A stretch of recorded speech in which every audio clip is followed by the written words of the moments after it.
আমার আমার গল্পটি অনেক বড়, তবু বলবো আর কি। আমরা শুনতে চাই। সেটা হচ্ছে ভালোবাসারই গল্প, ভালোবাসার দাবি নিয়ে আসছি এখানে। আমি যেহেতু আপনার ভালোবাসার দাবি নিয়ে এসেছেন, আপনি আপনাকে যে মানুষটার কাছে আপনি দাবিটা নিয়ে এসেছেন সেই মানুষটা এই মুহূর্তে আপনাকে শুনছে হয়তোবা। ওকে। তো আগেই বলেছি আমি চিটং ইউনিভার্সিটিতে পড়াশোনা করেছি। তো সেখান থেকেই শুরুটা। 2008 লাস্টে ডিসেম্বরে কোন একটা 28 তারিখে আমার মনে আছে তারিখটা। আমার ফোন আসছিল একটা অপরিচিত নাম্বার থেকে অনেক রাত্রে। তো রিসিভ করলাম। তো তখন কিন্তু নাম টাম কিছুই বললো না, শুধু কথা শুনলাম। তো ফোনটা কেটে দিলাম, কয়েকটা সেকেন্ড কথা মানে মুহূর্ত আর কি। এরপরে অনেকদিন আর ফোন আসে না, তারপর আবার আসলো ওই নাম্বার থেকে। তো ফাইনালি যেটা বললো, আমি অমুক ঢাকা ইউনিভার্সিটি থেকে কেমিস্ট্রিতে অনার্স মাস্টার্স করা। এই নামটা কি বলা যাবে, মানে সে যে নামটা বলেছিল সেই সময়? অবভিয়াসলি সুমন বলেছিল। মানে বললো যে আমি সুমন, আমি ঢাকা ইউনিভার্সিটি থেকে অনার্স মাস্টার্স কমপ্লিট করেছি। সুমন রয় বলেছিল। সুমন রয়, ওকে। তারপর হচ্ছে এই তো বললাম যে তো আমাকে কেন ফোন দিয়েছেন, আমার নাম্বারটা কিভাবে পেয়েছেন? বললো যে হ্যাঁ পেয়েছি, কারো একজনের কাছ থেকে আপনার কথা শুনেছি, বাট তখন কিন্তু আমাকে কিছুই বলেনি ওভাবে। তো আমিও আর এতটা ইন্টারেস্ট দেখাইনি, পরে আমি ফোনটা কেটে দিলাম। ওভাবে আরো কয়েকদিন পরে ফোন আসলো। তো আমিও বললাম যে তো ওর টোনটা অনেক বেশি সুন্দর ছিল, ফোন ভোকালটা অনেক সুন্দর ছিল, অনেক এখনো ভালো লাগে। তো আমার ভালোই লাগলো কথা বলে, আমারও একটু ইন্টারেস্ট ছিল। তার কারণে আমি একদিন ফোন দিলাম যে হ্যাঁ কেমন আছেন, ফর্মাল কথাবার্তা যেটা হলো আর কি। পরে এভাবে কথা হতো, মাঝে মাঝে কথা হতো। সে যেহেতু অনেক ব্যস্ত ছিল, একটা বিজনেসের সাথে জড়িত ছিল, অনেক বেশি ব্যস্ততা। তো এর মধ্যে কথা হতো সপ্তাহে 2-3 দিন এরকম, আস্তে ডে বাই ডে এটা বাড়ছে কথাটা। তো আপনি থেকে তুমিতে হলো, ভালো লাগা থেকে একটু অন্যরকম একটা ফিলিংস। ওর জন্য আমার একটু কষ্ট লাগা, যেটা সবকিছু বুঝতে পারলাম আর কি, যে আপনি তাকে ভিন্নভাবে আবিষ্কার করলেন, যে মানুষের প্রতি আপনার একটা ভিন্ন রকমের সিম্প্যাথি কাজ করছে। ঠিক তাই। পরে ও বুঝতে পারলো যে আমি ওর প্রতি অনেকটা একটু উইক হচ্ছি। হ্যাঁ, সেও বুঝতে পারলো। তো যাই হোক, ওভাবে কথাও চলতো, কিন্তু আমাকে সে অ্যাভয়েড করতো প্রথম দিকে। যেমন ওর ফোনটা অনেক সময় বিজি থাকতো, তো আমার এগুলো অনেক, আমি একটু বেশি ইমোশনাল, এগুলো দেখলে আমি কান্না পেতো আমার। কিন্তু সে তখন আমার কিছুই হয়নি, ভালোবাসাও হয়নি, কিছুই হয়নি, কিন্তু ওর প্রতি আমার কেনটা এতটা ফিলিংস কাজ করতো যে ওর ফোন নাম্বারটা বিজি পেলে আমার খুব কষ্ট হতো। আচ্ছা, খুব কষ্ট হতো, আমার চোখের জল চলে আসতো এইভাবে। পরে একদিন আমি বললাম, দেখো, একদিন বললাম যে মেয়েদের হচ্ছে শেষ আশ্রয়স্থল কোনটা জানো? তারপর বলো যে কোনটা? তার স্বামী হচ্ছে তার সবচাইতে নিরাপদ আশ্রয়। তুমি কি আমাকে সেই নিরাপদ আশ্রয়টুকু দিবা? আমি কিন্তু বলেছি। আপনি ফার্স্ট তাকে এই কথাটা বললেন, নট লাভ, যে তোমাকে লাভ করি এরকম কিছু, সরাসরি হাজবেন্ড। হ্যাঁ, ওকে দিয়েছিলাম। তো যেহেতু আমি ওর প্রতি আমার একটু ভালোবাসা, অন্যরকম একটা ফিলিংস কাজ করতেছিল, তা আমি, সে বললে অনেকক্ষণ একটু চুপ করলো, বলছে হ্যাঁ দেয়া যাবে না কেন, অবশ্যই। তো তখন থেকে কথাটা আরো একটু এগোলো, যে আমি বুঝতে পারলাম যে ওর প্রতি আমার পরিপূর্ণ ভালোবাসা মেঘ হচ্ছে আর কি। তো এভাবে কথা হতো, সারা রাত জেগে কথা বলতাম। আমার রুমের পাশে অনেক সুন্দর একটা কার্নিশ ছিল, ওই কার্নিশে বসে বসে, চিটাগং ইউনিভার্সিটিতে, শামসুনার হলেই ছিলাম বলেই ফেলি। ওকে। তো আমার পাশের মানে রুমের পাশে একটা সুন্দর একটা গাছ ছিল, সেটা হচ্ছে চামেলি ফুলের গাছ। এত ওকে বলতাম যে দেখো আমি খুব সুন্দর একটা পরিবেশে তোমার সাথে কথা বলি, সারা রাত কথা বলতাম, সারা রাত এভাবে কখন যে ভোর হয়ে যেত। ও অনেক বেশি ভালো লাগা ছিল তখন। গান শোনাতাম ফোনে, আমার গানের গুলো মোটামুটি ভালো আছে, ওকে, গান শোনাতাম এভাবে আর কি, ঠিক আছে। তো কিন্তু মাঝে মাঝে সে আবার উধাও হয়ে যেত, ফোন বন্ধ থাকতো, কোথায় যেত, তখন আমার অনেক কষ্ট হতো, আমি অনেক কান্না করতাম। আমার বান্ধবীরা জিজ্ঞেস করতো কি হয়েছে, তখন নতুন নতুন ওর সাথে। তো আমি কাউকে কিন্তু বলিনি যে এরকম একটা ছেলের সাথে আমার এরকম হয়েছে, আমি কিছুই বলিনি তখনও। তো আমার অনেক ক্লোজ একটা বান্ধবী ছিল, নামটা বলি, তার নাম হচ্ছে সুমি, জি। রোকসানা আক্তার সুমি। তো ওকে আমি অনেক কিছু বলতাম আর কি, সবকিছু শেয়ার করতাম যে দেখো আমার একটা এরকম একটা ছেলের সাথে আমার পরিচয় হয়েছে, আমি তো ওকে ভালোবেসে ফেলছি বা ভালোবাসতে শুরু করেছি, আমি কি করব। কতদিন ছিল আপনাদের এই ধরনের মানে সম্পর্ক, যা দেখেননি দুই চোখে, শুধুমাত্র ফোনে? এটা ছিল হচ্ছে 2008-এর লাস্টে ওর সাথে কথা হইতো, 2009 মেতে ওর সাথে আমার প্রথম দেখা হয় 20 তারিখে। তার মানে বলতে গেলে প্রায় 6 মাসেরও বেশি। আচ্ছা, ওকে। ওভাবে তো ওরকম ভাবে আমি আবার বলতাম যে আমি একটু স্বপ্নিক মানুষ আর কি। হ্যাঁ, যেমন আমি বৃষ্টিতে ভিজতে পছন্দ করি, তারপর হচ্ছে শাড়ি পরা আমার অনেক পছন্দ, অনেক ভালো লাগে। তো আমি এগুলা যখন হলে বিভিন্ন প্রোগ্রাম হতো আমাদের ভার্সিটিতে, আমার খুব ফিল করতাম যে আমার একজন মানুষ থাকবে কাছে, সে আমাকে দেখবে, আমি ওর সাথে ঘুরবো। যেমন বিভিন্ন ফেস্টিভ্যাল হয়, যে ভ্যালেন্টাইন্স ডে, তারপর পহেলা ফাল্গুন, এগুলো তো হয়, ক্যাম্পাসে হয় এগুলা। তো আমার খুব ইচ্ছে হতো। তো এপ্রিল 14 তারিখে যেটা হলো পহেলা নববর্ষে আর কি, আমি ওকে বললাম যে তুমি আসো না। আমি কিন্তু ওর প্রতি অনেকটাই অধিকার, মানে সে দেয়নি হয়তো বা, আমি নিজেই আমি করছি, তুমি আসো, আমি শাড়ি পরবো, তুমি দেখবা আমাকে। কিন্তু তখনও কিন্তু দেখা দেখি হয়নি ওদের, ঠিক আছে, ওর সাথে আমার। পরে ও বললো যে একবার বলে আসবে, একবার বলে আসবে না। সে আমাকে বলে তুমি ঢাকায় আসো। আমি বলছি ঢাকায় আসবো, আমি কোথায় থাকবো, আমার তো অনেক ঝামেলা হবে। যদিও আমি ঢাকায় পড়াশোনা করেছি কলেজটা, তারপরও আর কি। হ্যাঁ, তো আমি ওকে অনেক রিকোয়েস্ট করেছি, একদম ভোর রাত পর্যন্ত বলেছি তুমি আসো। সারা রাত আমার এখনো মনে আছে, আমি আমাদের হলের অনেক বড় একটা মাঠ ছিল, একদম চারপাশে অনেক ফুলের গাছ ছিল। তো ওই মাঝখানে কিছু চেয়ার ছিল বসার জন্য, ওখানে বসে বসে শুয়ে আমি ওর সাথে সারা রাত কথা বলছিলাম যে তুমি আসো। অনেক কান্না করেছে, কিন্তু সে আমার কথা রাখেনি। যাই হোক, আমি সবাই যেহেতু শাড়ি পরছে, তো আমিও পরলাম, শাড়ি পরলাম, সুন্দর করে সাজুগুজু করলাম, ফুল টুল দিলাম। আমার তো এগুলো একটু ভালোই লাগে। তো যাই হোক, সেটা গেল, সারাটা দিন ওভাবে গেল, মন খারাপ করে সবাই ঘুরতেছে তাদের ভালোবাসার মানুষকে নিয়ে। আমারও খুব ইচ্ছা ছিল। ও একটি বারের জন্য আমাকে ফোন দিল না ওই দিন, একটি বারের জন্য ফোন দিল না।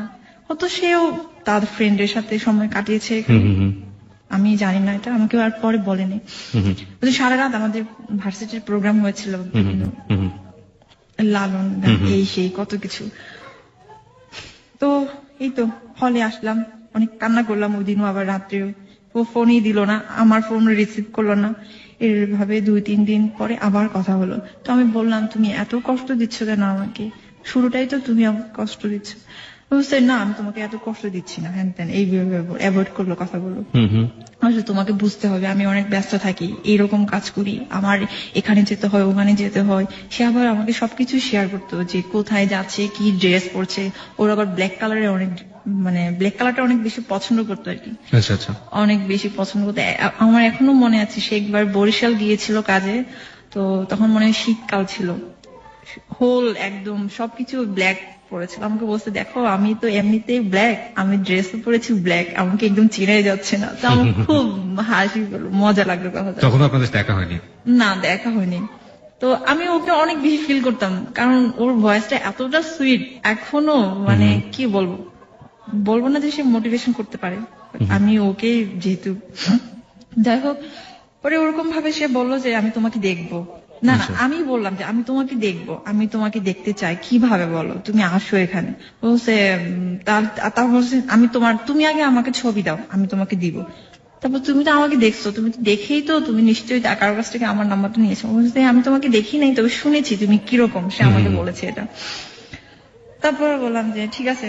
তা আমি আগে ছবি দিলাম ওকে, 2টা ছবি দিলাম, একটা শাড়ি পরা ছবি ছিল, আর একটা হচ্ছে সালোয়ার কামিজ পরা ছবি ছিল। আচ্ছা, This track was downloaded from fusionbd.com. দিলাম, দেওয়ার পরে সেও আমাকে ছবি ব্যাক করলো, পাঠালো। তো ওর ছবিটা একটা ছিল হচ্ছে বিচে, 2টা বিচে ছিল, আর একটা এমনিতেই একটা ব্রিজের উপর। তো ছবি দেখে ভালো, নট ব্যাড, ঠিক আছে, যেরকম সানগ্লাস পরা ছিল তো খারাপ লাগেনি দেখতে। ওকে, 2টা হোক। পরে ওরকম ভাবে মেয়ে, ওটা ও আপনাকে দেখে কি বললো? আমাকে বলে সে কোনো কিছুই বলে নাই, কোনো কিছুই বলে নাই। অন্তত আমি দেখতে ভালো না এই জন্য কিছুই বলে নাই। ওকে, আপনি দেখে তাকে কি বললেন? আমি বললাম আমি আমার মনের মানুষকে পেয়ে গেছি, এটাই বলেছি। ওকে। স্বপ্নের মানুষকে। যাই হোক, পরে ওরকম ভাবে চলছিল। তো এখন ছবি দেখার পর না সে আমাকে অ্যাভয়েড করতো, কথা বলতে চাইতো না। আমি যেভাবে ওকে লাইক করতাম, মানে যেভাবে আমি ওকে চেতাম, সেভাবে সে আমাকে বেশি সময় দিত না আর কি। যেমন আমার ভালো লাগে হচ্ছে আমি ওর সাথে অনেকক্ষণ কথা বলবো, এবং আমার খাওয়া দাওয়া রান্না বান্না কোনো কিছু ঠিক থাকে না, আমি কথা বললেই তো ওর সাথে কথা বলছি এরকম। কিন্তু ও কি করে, হুট করে ফোনটা কেটে দিয়ে ফোন বন্ধ করে রাখে। জানি না অন্য কোনো সিম ইউজ করে কিনা, তখনও তো আমি শুধু একটা নাম্বারই জানতাম। যাই হোক, ওরকম ভাবে আমাকে কষ্টও দিছে, অনেক কষ্ট দিছে।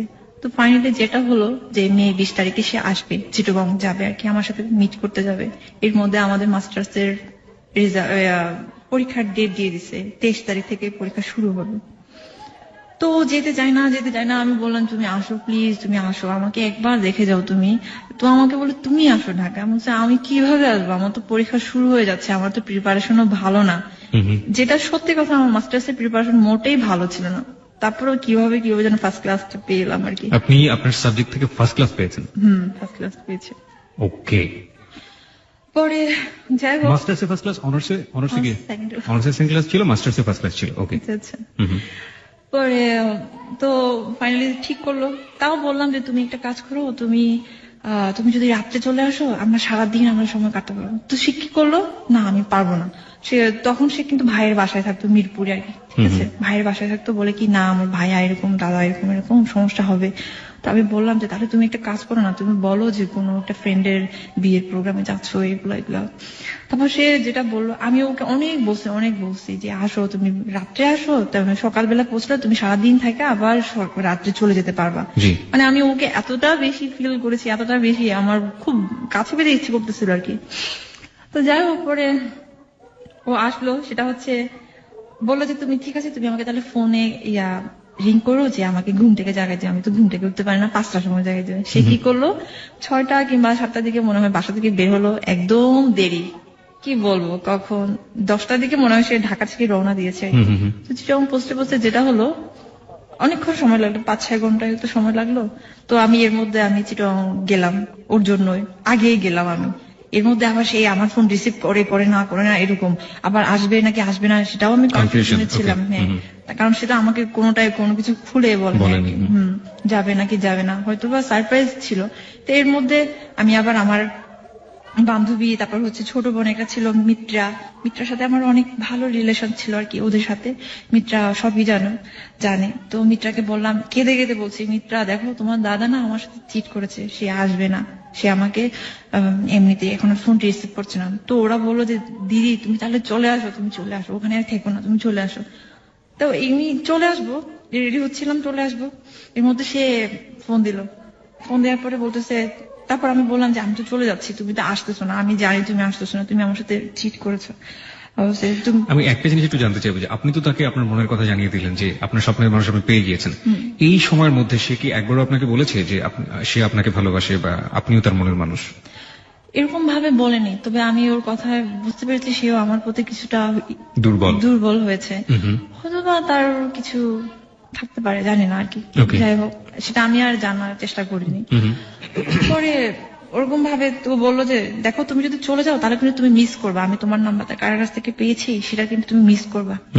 আমি বললাম যে তুমি কি আসতেছো, বলছে হ্যাঁ আমি আসতেছি, আমি অমুক জায়গায় আছি, তুমি হানিফ কাউন্টারে আসছো। তারপর আমার মনে আছে আমি থেকে গেলাম শপিং কমপ্লেক্স নামে একটা জায়গা আছে মুরাদপুর, ওখান থেকে গেলাম আমি হচ্ছে হানিফ কাউন্টারে। তো আমি একটা পিছনের সিটে একটা বসেছিলাম আর কি, যেখানে গেস্ট হাউস ছিল। তো ও আগে থেকেই বসেছিল একটা পাশে ছোট্ট একটা দোকানে, ওখানে বসে সে কিছু হালকা খাচ্ছিল আর কি। তো আসার পরে হাসলো সেও, আমি তো ওকে দেখে ছবির সাথে মিলাতে পারছি না আর কি। হ্যাঁ, তখন চোখে চশমাও নেই, গায়ে কালো কাপড়ও নেই। আমার এখনো মনে আছে সে একটা কফি কালারের একটা প্যান্ট, তারপর হচ্ছে স্কাই কালারের, এখানে একটা কথা আছে, সে তার প্রিয় রং হচ্ছে ব্ল্যাক আর একটা হচ্ছে ব্লু কালার। সে আমাকে বলেছিল তোমার সাথে আমার ফার্স্ট যেদিন দেখা হবে তুমি পরবা হচ্ছে ব্লু কালারের একটা ড্রেস। তো আমি ওর কথা রেখেছি, আমি ব্লু কালারের একটা ড্রেস পরে গিয়েছিলাম। আমাকে ভালোই লাগছিল, যাই না সবাই বলছিল ভালো লাগছে, যাই হোক এটাই। ও তারপর দেখা হলো, তারপর বসলাম কিছুক্ষণ ওই ছোট্ট পাশের দোকানে আর কি। ও বললো যে তুমি কিছু খাবা? বলছে না। প্রথম কথা এটা ছিল তুমি কিছু খাবা? আচ্ছা, তো বলছে না আমি কিছু খাবো না, আমি শুধু তোমাকে দেখবো বলো। আপনি বলেছিলেন এটা? ওকে, আর ও কি বললো? তুমি কিছু খাবা? হ্যাঁ, আর কিছু কথা হলো না। পরে ওখান থেকে বের হয়ে আমরা রিক্সা নিয়ে আমরা ইয়েতে গেলাম, ফয়েজ লেকে গেলাম আর কি। চিটাগং ফয়েজ লেক। ফয়েজ লেকে আর ঢুকি নাই। পরে ও কিছু খায় না, এর মধ্যে লাস্ট ঠিক এই জায়গাটায় আমরা গল্পটা একটু থামাতে চাই সংবাদের জন্য। সংবাদের বিরতির পর বাকি কাহিনীর দিকে আমরা এগোবো। এবং পৃথিবীতে আপনি অনেক ধরনের ভালোবাসার কাহিনী আপনি শুনেছেন, অনেক ধরনের লাভ স্টোরি আপনি শুনেছেন। আমার এই ক্ষুদ্র জীবনে আমি যত ধরনের লাভ স্টোরি মুভি দেখেছি বা শুনেছি, আমি তার সাথে আজকের এই ঘটনার কোনো মিল খুঁজে পাইনি। আশা করছি আপনি আমাদের সঙ্গে রাত 2টো পর্যন্ত থাকবেন এবং এই সময়টাকে উপভোগ করবেন। সংবাদের পরপরই ফিরে আসছি।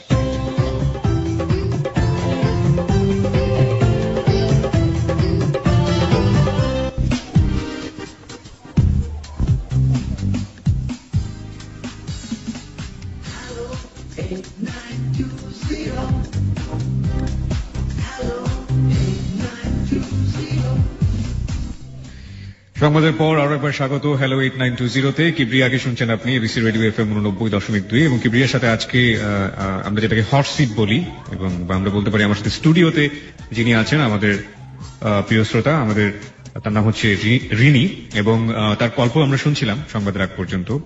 এবং প্রত্যেকটা গল্পই আসলে জীবনধর্মী গল্প, তা সেটা ভালোবাসার হোক কিংবা তা সেটা দুঃখের হোক, কষ্টের হোক, যে কোনো কিছু হোক না, জীবনের সাথে এগুলো জড়িয়ে থাকে। এবং এই জীবনধর্মী গল্পকে নিয়ে আমাদের হ্যালো 8920 এবং এখানে আপনি আপনার কথাও বলতে পারেন। আমাদেরকে ফোন করার নাম্বারটা হচ্ছে 91156668, যেটা অনুষ্ঠানের শুরুতেই বলে নিয়েছি। 24 ঘন্টায় নাম্বারটি খোলা থাকে, খোলা রেখেছি এবিসি আপনার জন্য। এটা এমন একটি নাম্বার, আপনি যাই বলুন না কেন ফোন করলে আপনাকে ওয়েলকাম করবে এবং আপনাকে অবশ্যই আপনার কথাগুলো মনোযোগ দিয়ে শুনবে। নিয়ম আছে, ফোন করার পর আপনাকে আপনার নাম এবং সেল নাম্বারটা বলতে হবে। বলার পর আপনি কি বলতে চান, যে কোনো ধরনের কথা হতে পারে, আপনি এখানে বলতে পারেন 91156668। রিনি, আমরা অনুষ্ঠানের এই পর্যায়ে ছিলাম যে আপনার সাথে, আপনার যে মানুষটার সাথে আপনার এতদিন ফোনে কথা হতো, যে মানুষটাকে আপনি এত এত ভালোবাসেন, যে মানুষটাকে আপনি আপনার জীবন সঙ্গী করতে যাচ্ছেন, সেই মানুষটার সাথে আপনার প্রায় 1 বছর পর আপনার দেখা হলো। ওকে, হ্যাঁ, তারপরে আমরা সামনের দিকে আগাই। আপনি একটু স্পিকারটা দয়া করে কাছে নিয়ে নেবেন। হ্যাঁ, তো দেখা হলো 20 তারিখে, মে 20 তারিখ। ওই দিন অনেক ঘুরেছি, ফয়েজ লেকে গিয়েছি। হ্যাঁ। ফয়েজ লেকে যাইনি, পাশে একটা চিড়িয়াখানা ছিল, ওখানে গিয়েছিলাম। তো যাই হোক, যতটুকু সময় ছিল অনেক কাছাকাছি ছিলাম। তো মনে হচ্ছিল, আমার একবারের জন্য মনে হয়নি যে ওদিন আমার সাথে প্রথম দেখা। ঠিক আছে, এতটা ফিল করেছি। ও হয়েছে কিনা জানি না আমি, যাই হোক। আপনি কখনো জিজ্ঞেস করেননি যে তোমার কেমন লাগছে, তোমার ভালো লাগছে কিনা? ও আসলে না একটু চাপা স্বভাবের, তেমন একটা এক্সপ্রেস করতে পারে না, নিজেকে এক্সপ্রেস করতে পারে না। ওকে, তো অনেকটা ঠিক সেরকম। আজ পর্যন্ত আমাকে বলেও নি মনে হয় যে আমি তোমাকে অনেক ভালোবাসি, এটা একবারও বলেনি। মানে খুব কম, আমি যতটা আমি ওকে বেশি একদম পাগলের মতো করে ভালোবাসি। ও হয়তো বাসে, বাট এক্সপ্রেস করতে পারে না নিজেকে। ওকে, একটু চাপা স্বভাবের। তো যাই হোক, ওই দিন চলে গেল রাতে না, ঠিক বিকেল সন্ধ্যার দিকে আর কি। তো আমাকে তো আবার হলে যেতে হবে, আমাদের হলে যাওয়ার টাইম হতে 7টা পর্যন্ত। তো এর আগে আমাকে হলে ব্যাক করতে হবে।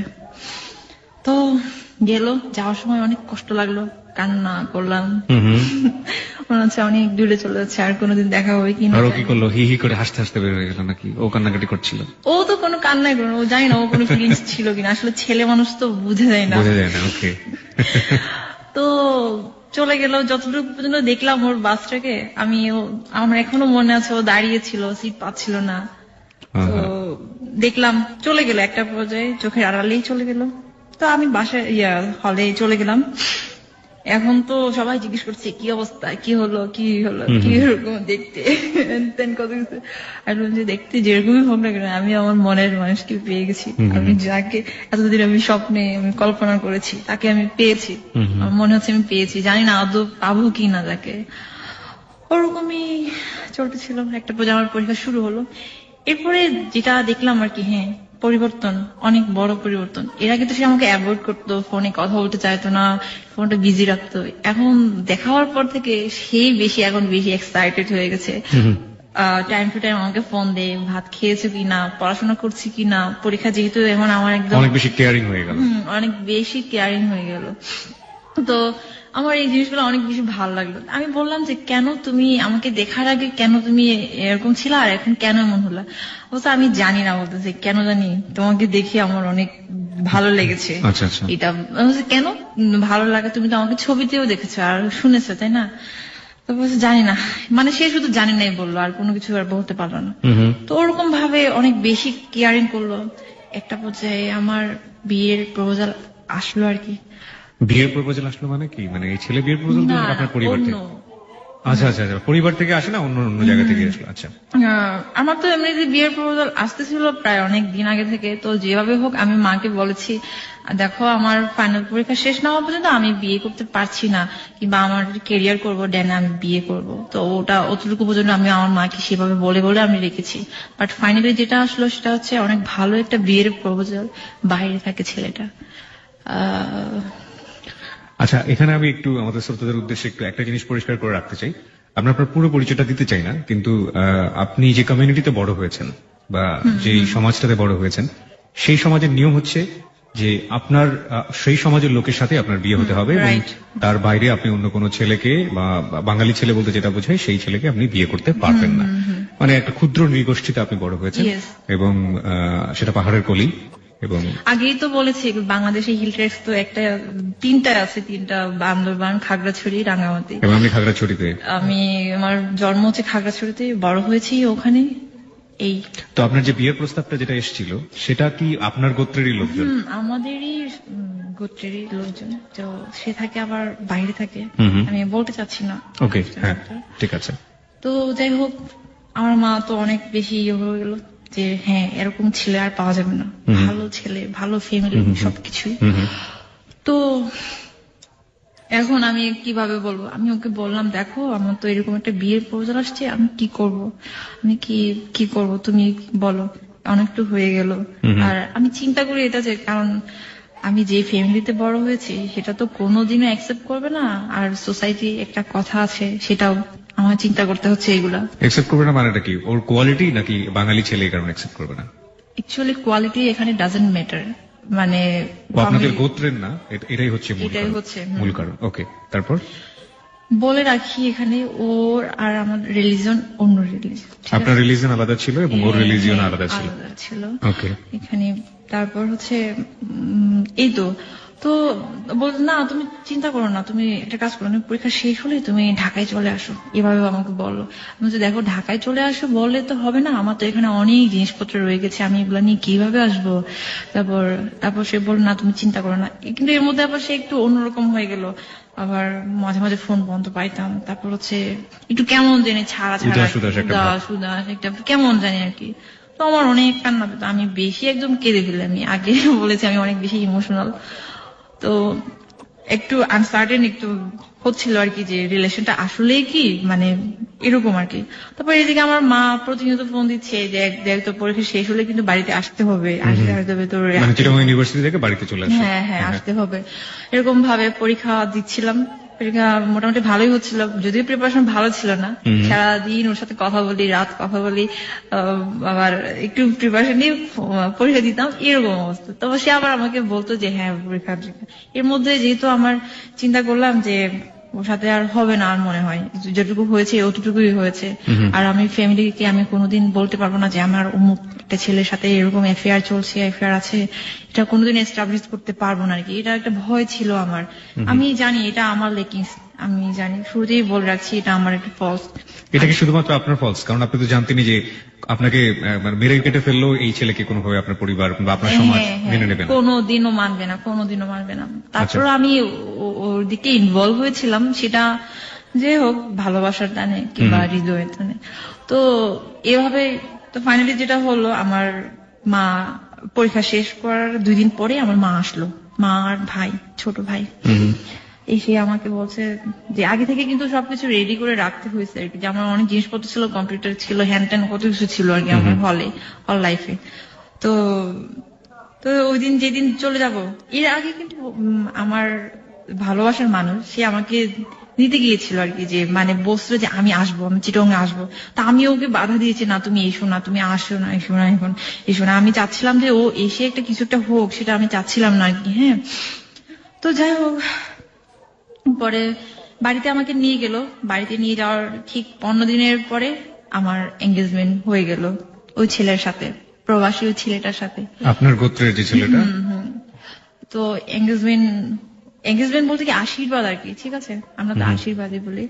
তো ওই ছেলে তখনও বাইরে ছিল, এপ্রিলে আসার কথা ছিল আর কি, এপ্রিলে আসার কথা ছিল। ওর মা, তারপর আত্মীয় স্বজন সবাই এসে আমাকে আশীর্বাদ করে গেল।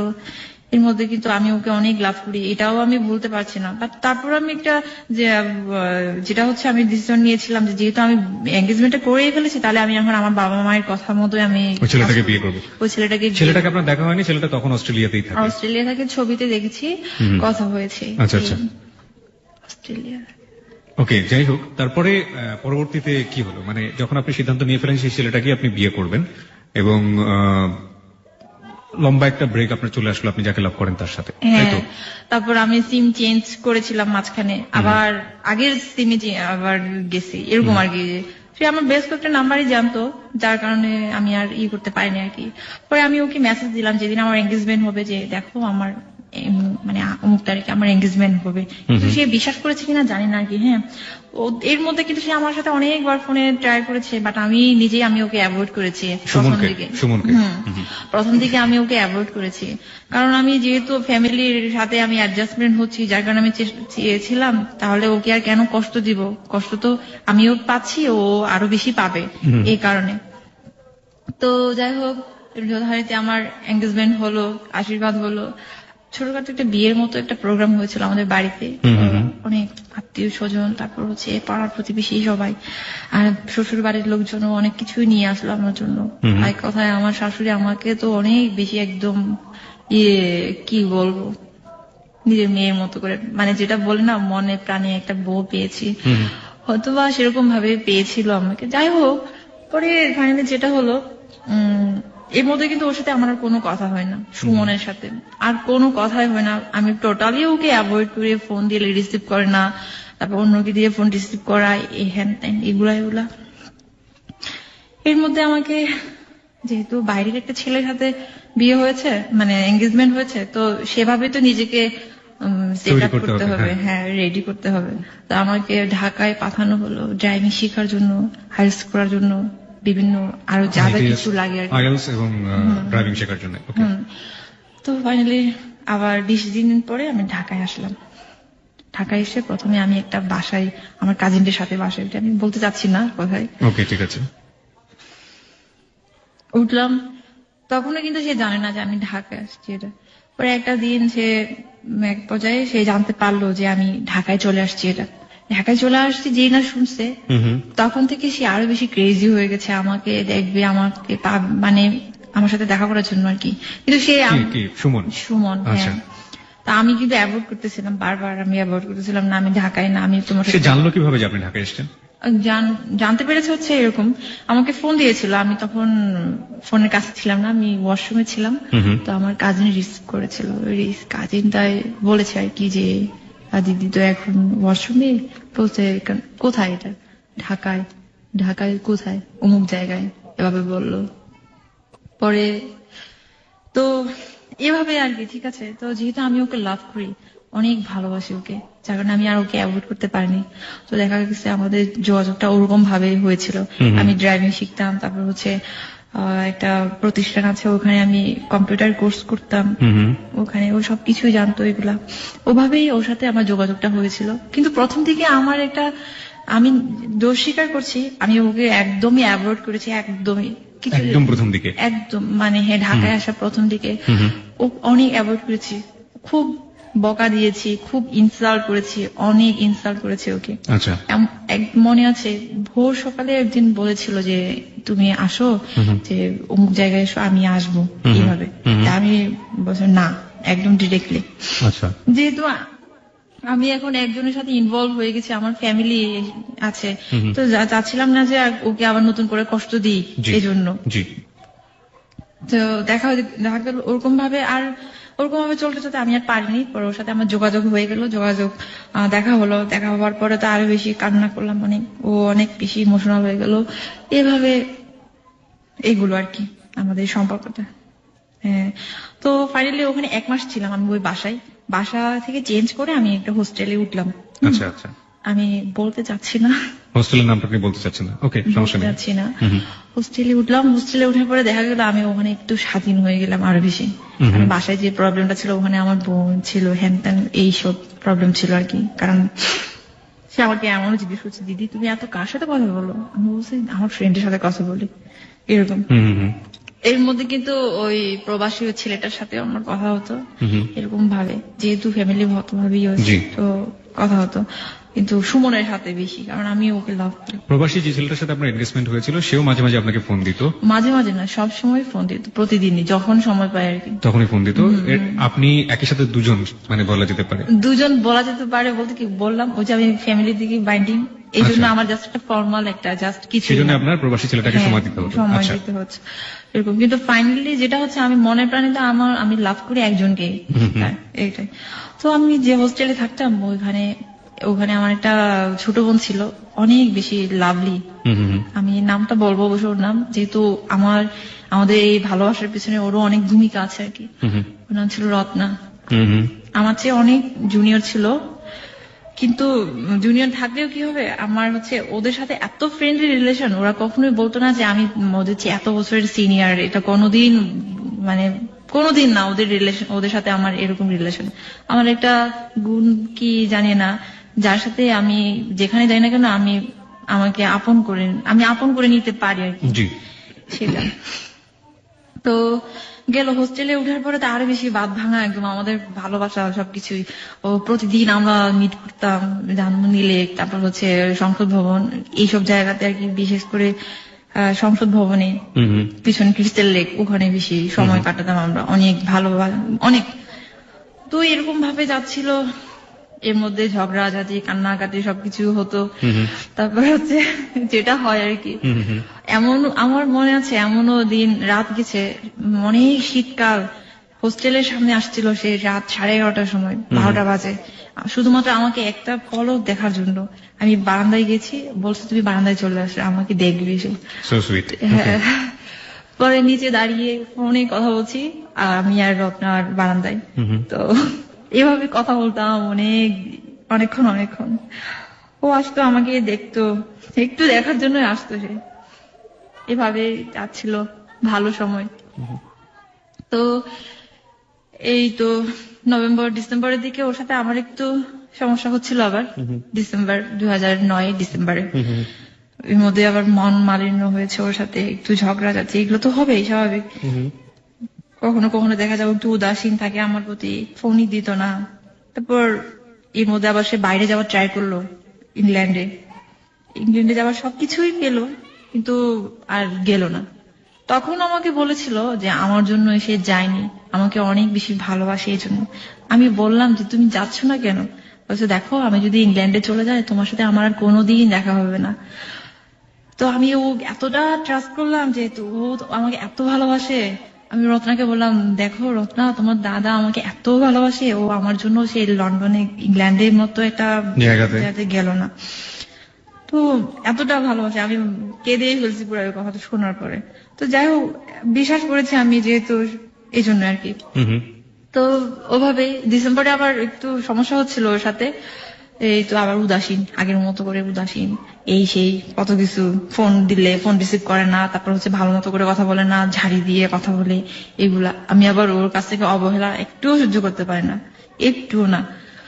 মানে ও যদি অবহেলা করে, আমার মনে হয় আমি আর পৃথিবীতে বাঁচবো না, এরকম মনে হয়। তো যাচ্ছিল এভাবে। তো ফাইনালি যেটা হলো আর কি, ওর সাথে তো রিলেশন চলতেছে, কিন্তু আমি ওই ছেলেটাকে, প্রবাসী ওই ছেলেটাকে আস্তে আস্তে আমি অ্যাভয়েড করা শুরু করলাম। যেহেতু আমি একজনের দিকে আমি এগুচ্ছি, আমার চিন্তা ভাবনা এখন সবকিছু এখন এটাও আবার একটা চিন্তা, আমি আমার বাবা মায়ের একটা মাত্র মেয়ে, ওদেরকে কিভাবে কষ্ট দিব আমি, ওদের একটা স্ট্যাটাস আছে আমাদের সোসাইটিতে, সবার পরিচিতি, ভালো একটা পরিচিতি আছে, কিভাবে, এটাও আমার একটা মাথায় কাজ করতেছিল, কিভাবে কি করব। আবার ওকে ভালোবাসি এটাও তো পারছি না আমি ফেলতে, এটাও সর্বোপরি ভালোবাসাটাই বেশি ছিল আর কি। তো ওকে একদিন জিজ্ঞেস করলাম, দেখো তুমি আমাকে কি জন্য বিয়ে করতে চাও, কি জন্য বিয়ে করতে চাও, তোমার যদি ফ্যামিলি আমাকে না মানে, তোমার যে রিলিজিয়ান এটা তো অনেক বেশি কনজারভেটিভ, যেটা বলে অনেক বেশি রেস্ট্রিক্ট। ছেলেটা বাঙালি ছিল এবং আপনার চেয়ে অন্য ধরনের একটা রিলিজিয়নের ছিল। শ্রোতা, আমরা এখানে একটু বলে রাখি, আমরা আমাদের শ্রোতার সুবিধার্থে আমরা পুরো বিষয়গুলো পরিষ্কার করে নিতে পারছি না, কিছু কিছু বিষয় আমাদেরকে গোপন করতে হচ্ছে, এটা আপনার বুদ্ধিমত্তাকে আপনি বুঝে নেবেন। মূল ঘটনাটাই আমরা আসলে তুলে ধরার চেষ্টা করছি। তো জিজ্ঞেস করলাম যে তুমি যদি এই কাজটা করো তাহলে তো তোমার ফ্যামিলি, তোমার মা, তুমি তো তোমার মাকে অনেক বেশি ভালোবাসো, অনেক শ্রদ্ধা, কি করবা তাহলে। তারপর সে আমাকে একটা কথা বলেছিল, দেখো আমি আমার মার, আমরা 5 ভাই, আমি আমার মায়ের কিন্তু সবার ছোট ছেলে, তো আমি যদি এই কাজটা করি আমাকে হয়তো বাড়ি থেকে বের করে দেবে, কিন্তু আমার মা তো আরো 4টা ছেলে থাকবে। এটা বলার পর আমি এতটা বেশি আরো প্রতি মুগ্ধ হলাম, ওর কথা এত ভালো লাগলো যে আসলে ও আমাকে চায় মন থেকে, আমাকে ভালোবাসে। তাহলে আমি আরো বেশি আর একটু সাহস পেলাম যে হ্যাঁ বিয়ে করবো তাহলে এরকম।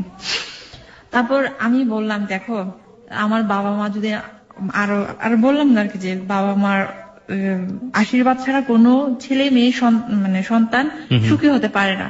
তো আমি যদি এই কাজটা করি আমি তো অনেক বেশি অপরাধী হয়ে যাবো, দুজনেই আমরা সমান অভিশপ্ত জীবনযাপন করবো।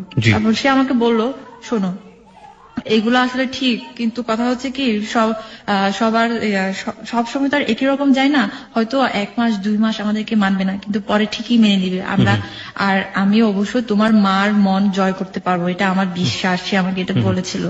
তারপর এগুলো বলার পর আমি আরো বেশি একটু সাহস পেলাম, ঠিক আছে ওকে ফাইন, তাহলে আমরা বিয়ে করবো এখন।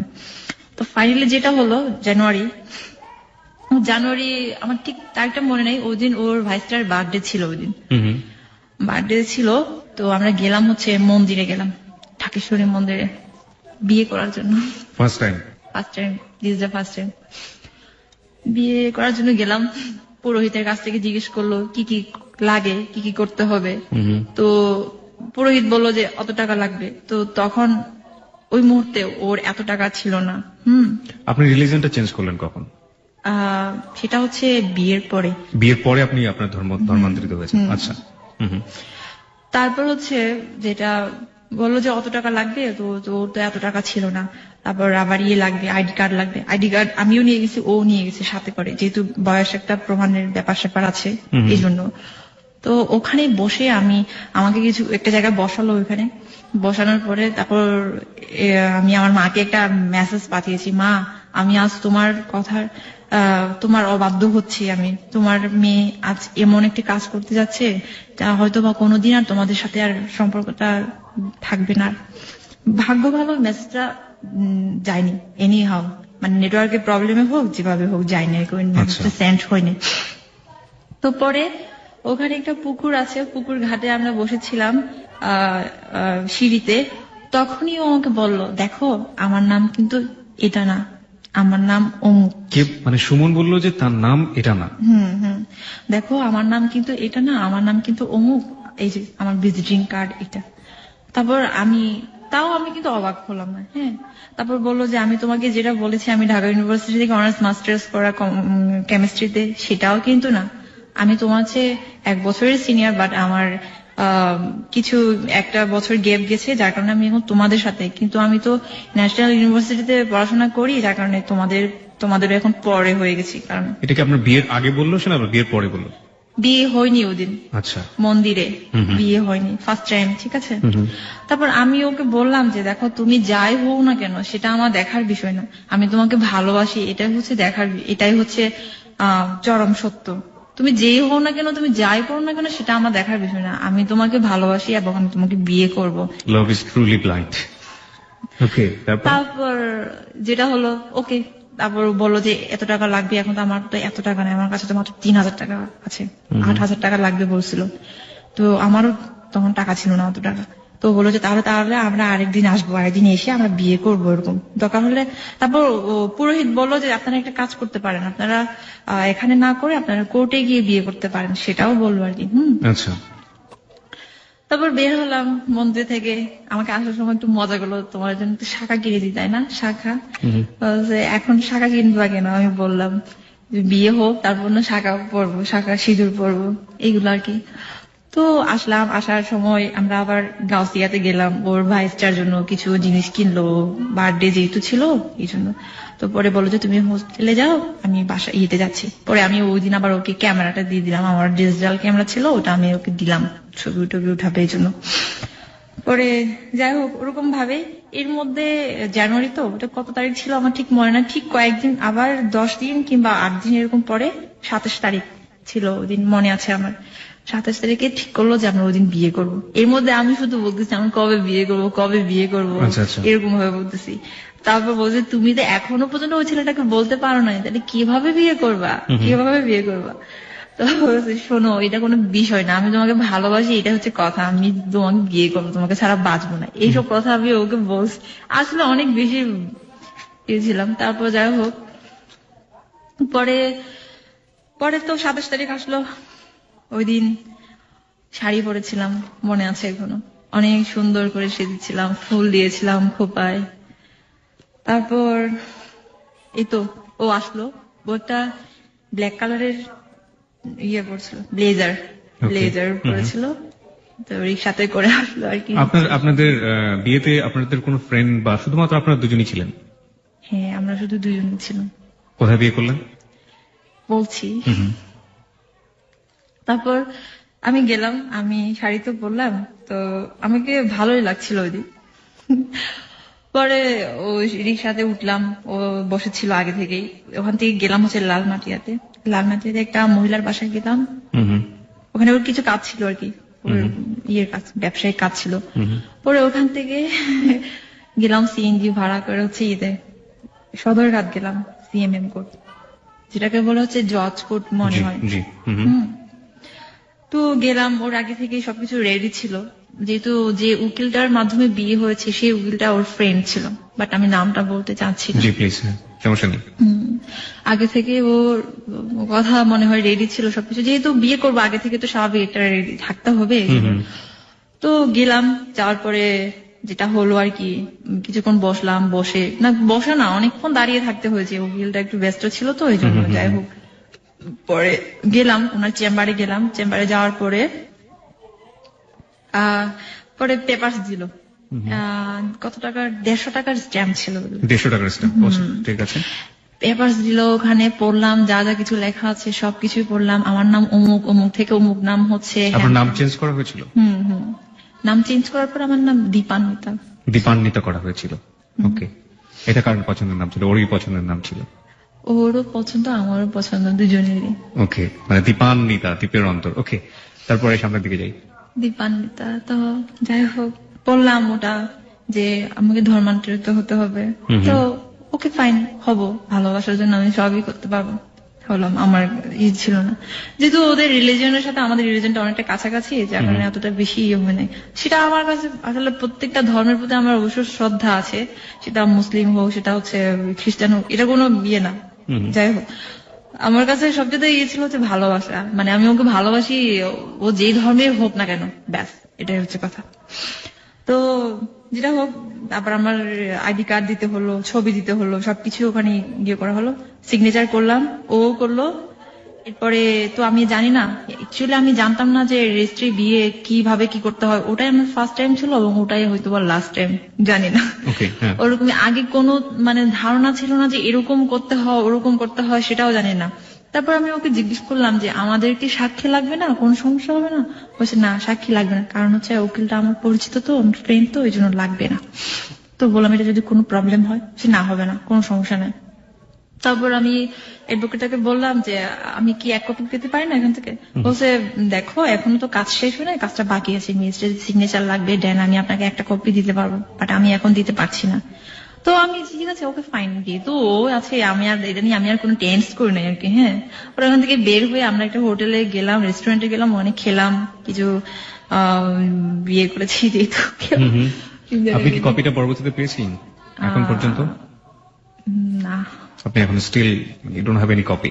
ওকে, খাওয়া দাওয়ার পরে কি হলো? পরে ওখান থেকে উনি চলে গেল ওনার চেম্বারে, আমরা বের হলাম, বের হয়ে বাসে উঠলাম। বাসে উঠে আমি এতটা ক্লান্ত লাগছিল আমার, সারাদিন একটা ইয়ে গেছে, মেন্টাল টেনশন, যদিও কোনো ফিজিক্যালি কোনো টেনশন হয়নি, ইরিটেশন হয়নি, তো মেন্টালি টেনশন যেটা আর কি বেশি। তো আমাকে বলতেছে আজকে অনেক বেশি ভালো লাগছে, অনেক বেশি, অনেক বড় একটা কাজ আজকে শেষ করলাম, তোমাকে আমি সারা জীবনের জন্য পেলাম, আর কোনোদিন হারাতে হবে না। আমার এত ভালো লাগছিল, আমি বাসে যে আছি এটা আমার খেয়ালই ছিল না, আমি ওর বুকে মাথা রেখে আমি ঘুমিয়ে ঘুমিয়ে আসছি সারাটা। সদরঘাট থেকে একদম ফার্ম গেট পর্যন্ত ওভাবে আসছিলাম, আমি জানি না কখন ফার্ম গেট পৌঁছাইছি। পরে আমাকে জাগাইতেছে, ও বলতেছে ও আচ্ছা সরি, এর মধ্যে আমার বাড়ি থেকে ফোন আসছে, আমার মা ফোন দিছে, বলছে এই তুই কোথায় আসছিস রে, হোস্টেলের না তুই? বলছে না মা, আমি তো বাইরে, আমি একটু বাণিজ্য মেলা আসছি, তখন বাণিজ্য মেলা চলতেছিল। বাণিজ্য মেলা তুই কার সাথে আসছিস তুই? ও আবার কথা বলতেছিল, তো ওর কথা শুনছে আমার মা, পাশেও কথা বলতেছিল, তোর সাথে কে, কোন ছেলে আছে? আমি বলছি না কোনো ছেলে না, বাসে তো অনেক ছেলে থাকে, ওই ওখানকে তুমি শুনছো মনে হয়। কিন্তু মা তো ঠিকই বলছে, না তুই নিশ্চিত কোন ছেলের সাথে তুই ঘুরতেছস, তুই হেরে দে, এভাবে বলতেছে আমাদের ভাষায়। পরে বললাম যে না মা তুমি বিশ্বাস করো, আমি কারোর সাথে না, আমার পাশে আরো অনেকজন লোকজন আছে, ওদের কথা তুমি শুনছো, এটা ওভাবে ফোনটা মানে কেটে দিলাম। তো পরে তো ফার্ম গেট আসার পর This track was downloaded from FusionBD.com. বলতেছে তুমি যাও বা তুমি হোস্টেলে যাও, আর টেনশন করো না এটা নিয়ে, আমি একটু কাজে আছি, আমি কাজে যাই, এভাবে। তখন বাজে হচ্ছে 5টা এরকম বাজে আর কি আসার জন্য। পরে আমি হোস্টেলে গেলাম, হোস্টেলে গেলে রিল্যাক্সে, কিন্তু ওদিন আমার এত হাসি পাচ্ছিল, খুব ভালো লাগছিল। এই কথাটা তো কেউ জানে না, আমি যে বিয়ে করতে যাচ্ছি এটা কেউ জানে না, কেউ জানে না। ওই যে রত্না আছে, তাকেও পর্যন্ত বলিনি আমি, ওর সাথে এত ভালো রিলেশন, কাজের সিক্রেট থাকতেই হবে, যেটা আমাদেরই সুবিধার্থে, এই জন্য আর কি। তো পরে ও আবার ওই দিন আবার আসলো, আসার পরে আমরা রত্না, আমি আর ও ইয়েতে গেলাম, ধানমন্ডি লেকে গেলাম, ওখানে 3 জনে বসছিলাম। বসে এখন রত্নাকে ওই দিন বলছি যে দেখো আমরা আজকে এই কাজটা করেছি। তারপর ও বলতেছে দিদি তুমি এই কাজটা করছো, ভালো হয়েছে। সেও তো আমার মতো পাগলাটি টাইপের, তো এর জন্য সে একটু সাপোর্ট করেছে আর কি। খুবই ভালো হয়েছে, খুবই ভালো হয়েছে। এইভাবে আর কতদিন থাকা যায়, এভাবে আর কতদিন থাকা যায়, কোনো দরকার নেই। যাকে ভালোবাসা যায় না তাকে আবার কি বিয়ে করবো, সে যতই বিদেশ থাকবে কেন, এরকম। তো এরকম ভাবে আমারও আরেকটু সাহস হলো। তো 3 জনে বসলাম, বসে অনেকক্ষণ গল্প করলাম, বসে তারপর ও চলে গেল, আমি আর রত্না হোস্টেলে গেলাম। ওরকম ভাবে চলছিল, ভালোই যাচ্ছিল। কিন্তু এর মধ্যে জানাজানি হয়ে গেল যে আমার নাকি বিয়ে হয়েছে। কোথায় জানাজানি হলো? বাড়িতে। ওকে, মানে খাগড়াছড়িতে? হ্যাঁ, যে আমি নাকি বিয়ে করেছি অমুক একটা ছেলেকে, হ্যান ত্যান। আমার মা তো আমাকে ফোন দিয়ে সাথে সাথে বললো, এই তোরে তো মানুষ দেখছে, তুই শাড়ি পরছস, তুই শাড়ি পরে তুই রিক্সাতে উঠছস, তোরে তো সবাই দেখছে ওরকম ভাবে। আমি বলছি না এটা মিথ্যা কথা, তোমার কে বলতেছে এগুলো, কোনোদিন না। তুমি জানো না আমার কত ফ্রেন্ড, ইউনিভার্সিটি লাইফে কত ফ্রেন্ড ছিল, আমি তাদের সাথে মিশি, ব্যাস এটাই হচ্ছে কথা। তারপর বলছে তুই ওর সাথে এত ভালো করে কথা বলিস না কেন, মানে ওই বাইরের ছেলেটার সাথে, ওর সাথে তুই ইয়ে করে কথা বলিস কেন, এভাবে বলতেছে। তারপর আমি বললাম যে না ওই কথা বলি তো, কেন কথা বলবো না, হ্যান ত্যান এগুলো বলে আমি কোন রকমের পারি বলতাম আর কি, ঠিক আছে। তো ওকে বললাম এখন কি করবো তাহলে একটু বলো তো, এখন আবার বলতে হবে এখন। তখনও কিন্তু আমি ওই ছেলেটাকে না করি নাই আর কি। হ্যাঁ, তখন না করার আগে কিন্তু আমরা বিয়ে করে ফেলেছেন। এর মধ্যে ওর সাথে আমার আবার ঝগড়া হইতো, অনেক ঝগড়া হয়েছে। একদিন সে আমাকে বললো, দেখো তুমি যদি না বলো, তোমার এই যে বিয়ের সব কাগজ কিন্তু তোমার মায়ের নামে কুরিয়ার করে পাঠাবো, তখন তোমার খবর হয়ে যাবে। এটা লিজন আপনাকে বললো যাকে আপনি বিয়ে করেছেন? হ্যাঁ বললো সে।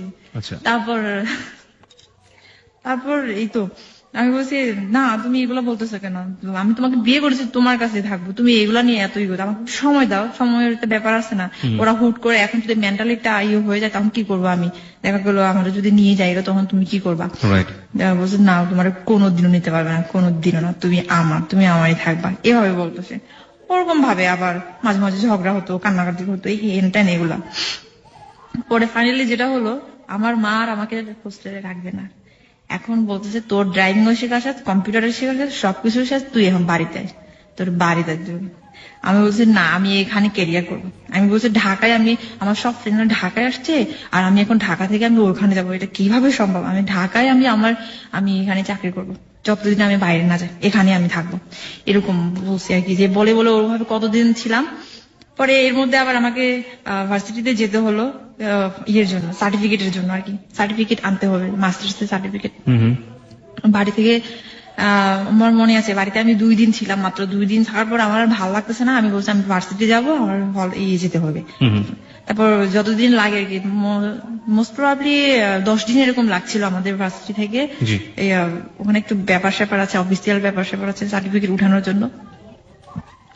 তো পরে ওখানে গেলাম, ওখানেও অনেকেই আমার পরিবর্তনটুকু বুঝতে পেরেছে আর কি, যে আমি মনে হয় কিছু একটা করেছি।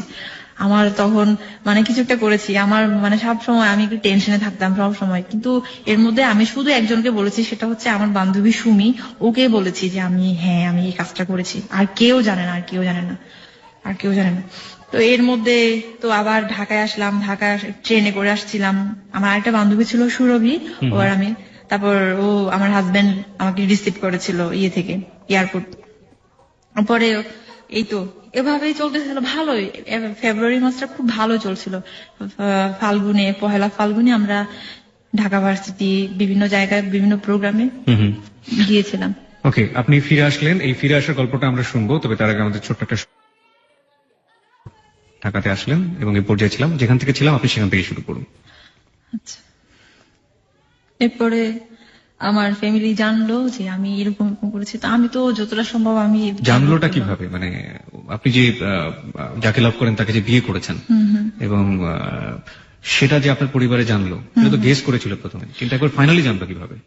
প্রথমে আসলে আমি যে এলাকাতে থাকি, ওই এলাকায় আমাদের এলাকার অনেক ছেলে পোলা পাইন থাকে আর কি, পোলা পাইন লোকাল যেটা বলে থাকে। ওরা হয়তো আমাদেরকে দেখছে, আসলে আমরা অনেক বেশি মেলামেশা করা শুরু করেছে কি, যে এখানে যেতাম ওখানে যেতাম, ওকে আমি নিয়ে যেতাম এই সেই।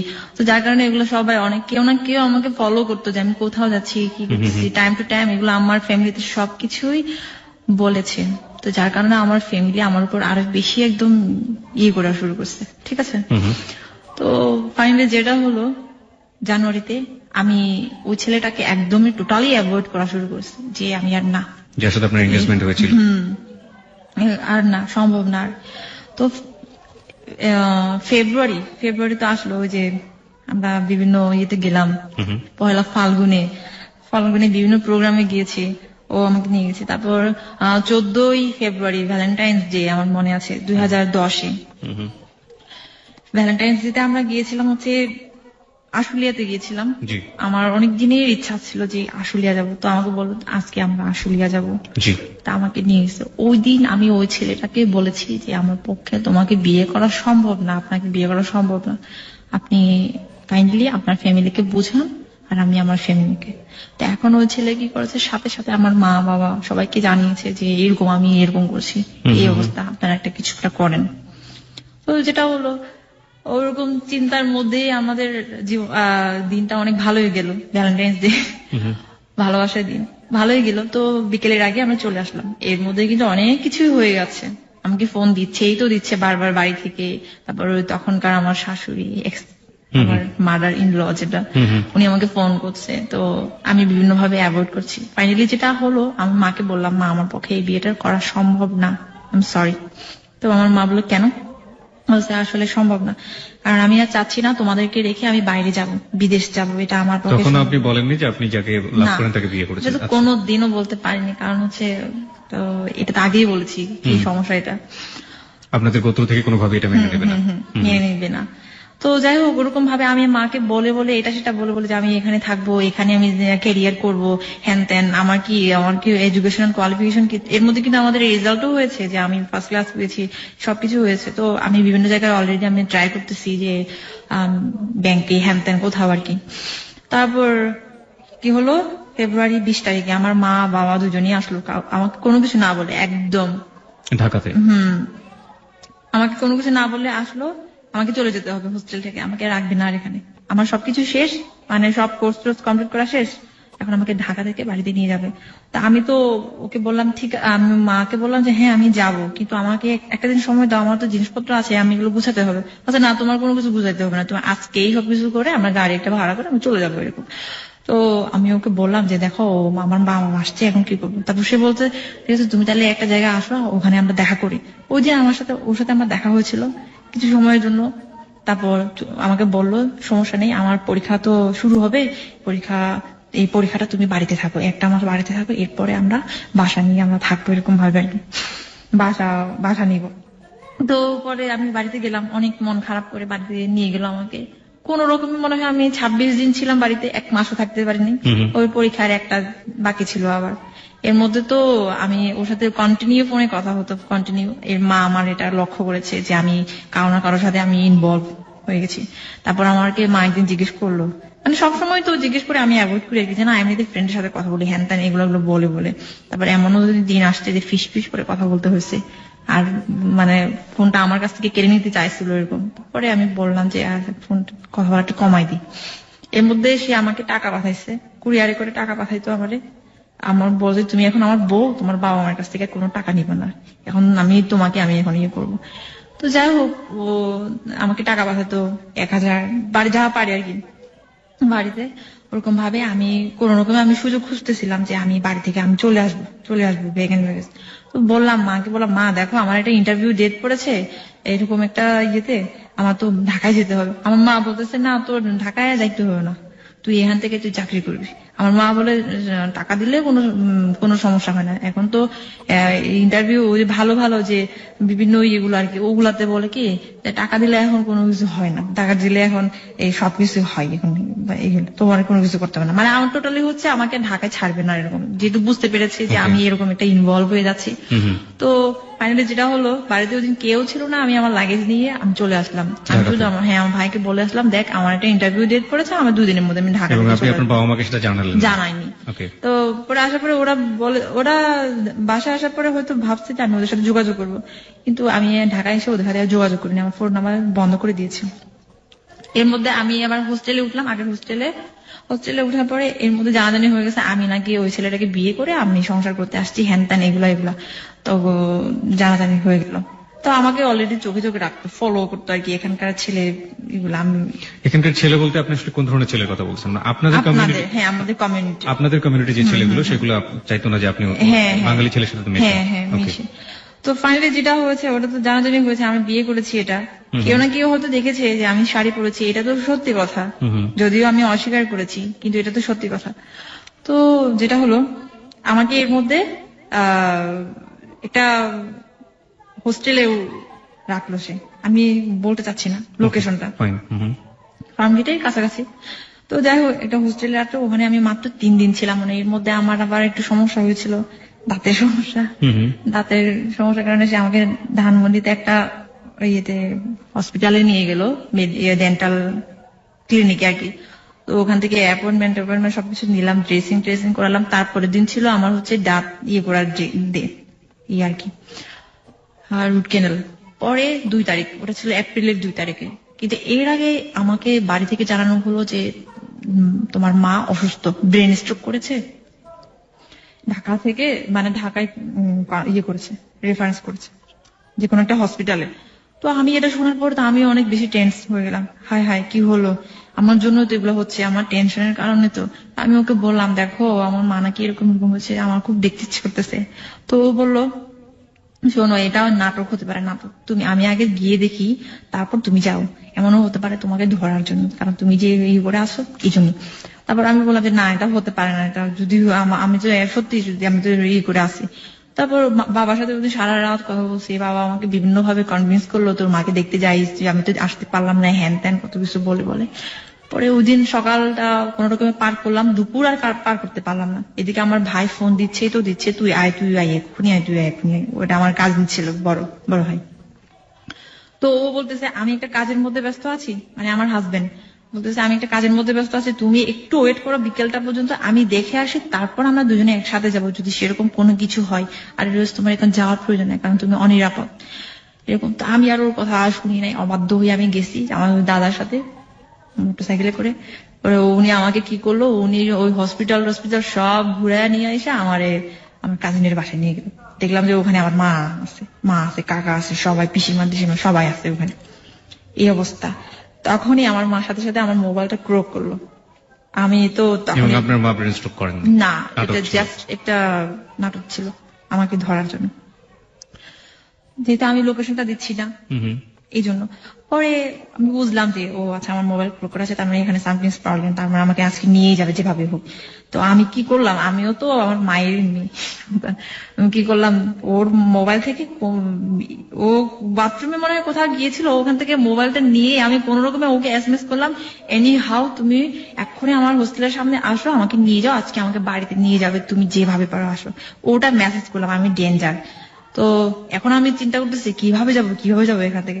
তো আমাকে বলতেছে তোর জিনিসপত্র নিয়ে আসতে হবে, যা তুই হোস্টেলে তুই যা, এই আমিও তোর সাথে যাবো, আমরাও তোর সাথে যাবো, তুই জানি যাই। তো এখন আমি বলছি সেই সময়টা যদি মানে আমি জানি না সামনের দিকে স্টোরিটা কি, সেই সময়টা যদি আপনাকে নিয়ে যাওয়া হতো, মানে কি ধরনের ফিউচার, কি ধরনের ভবিষ্যৎ আপনার জন্য অপেক্ষা করতো আপনার কমিউনিটি?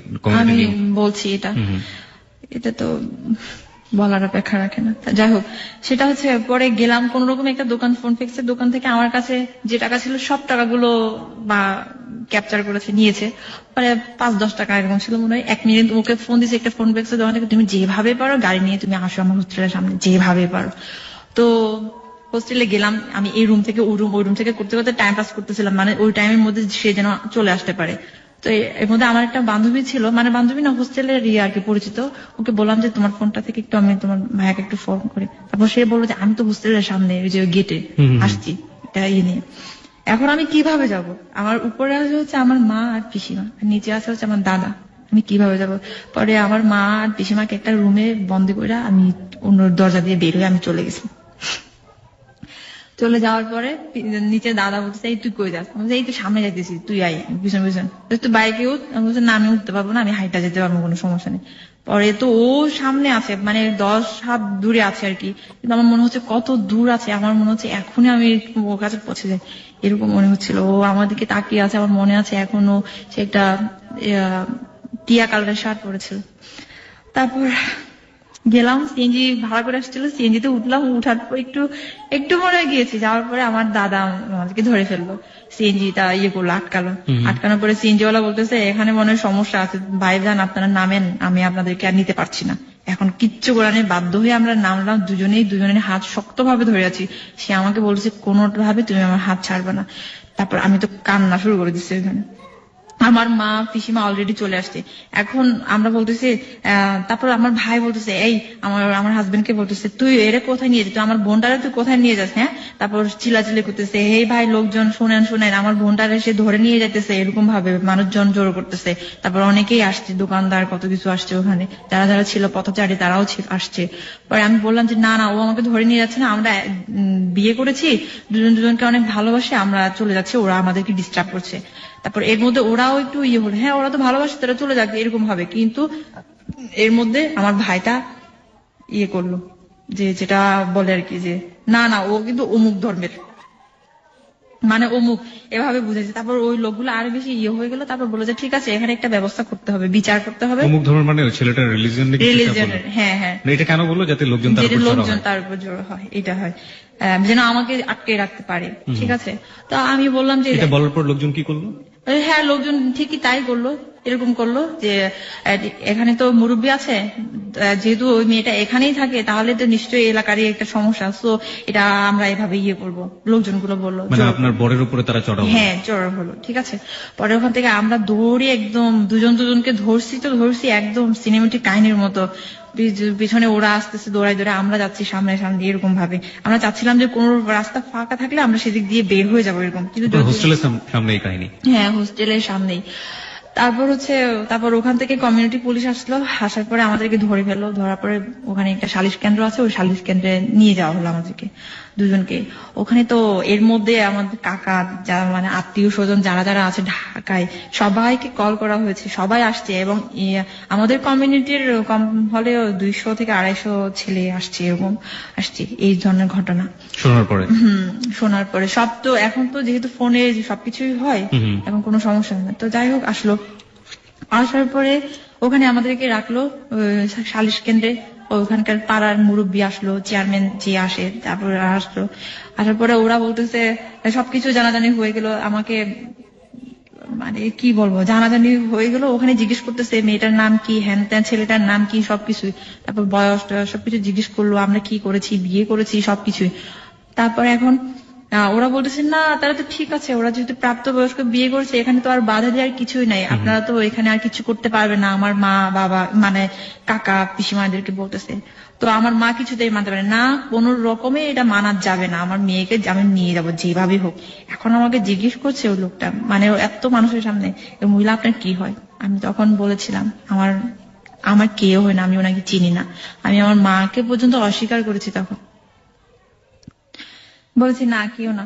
পরে আমাকে অনেক জোরে একটা থাপ্পড় দিল, এতগুলো মানুষের সামনে আমাকে চুল ধরে টানলো কত। আমি আমার হাজবেন্ডকে জড়াই ধরে আসছে, তো ধরে আসে এত মানুষের সামনে। আমার লজ্জা ভয় ভীতি কোনো কিছু ছিল না তখন, মানে কোনো কিছু না।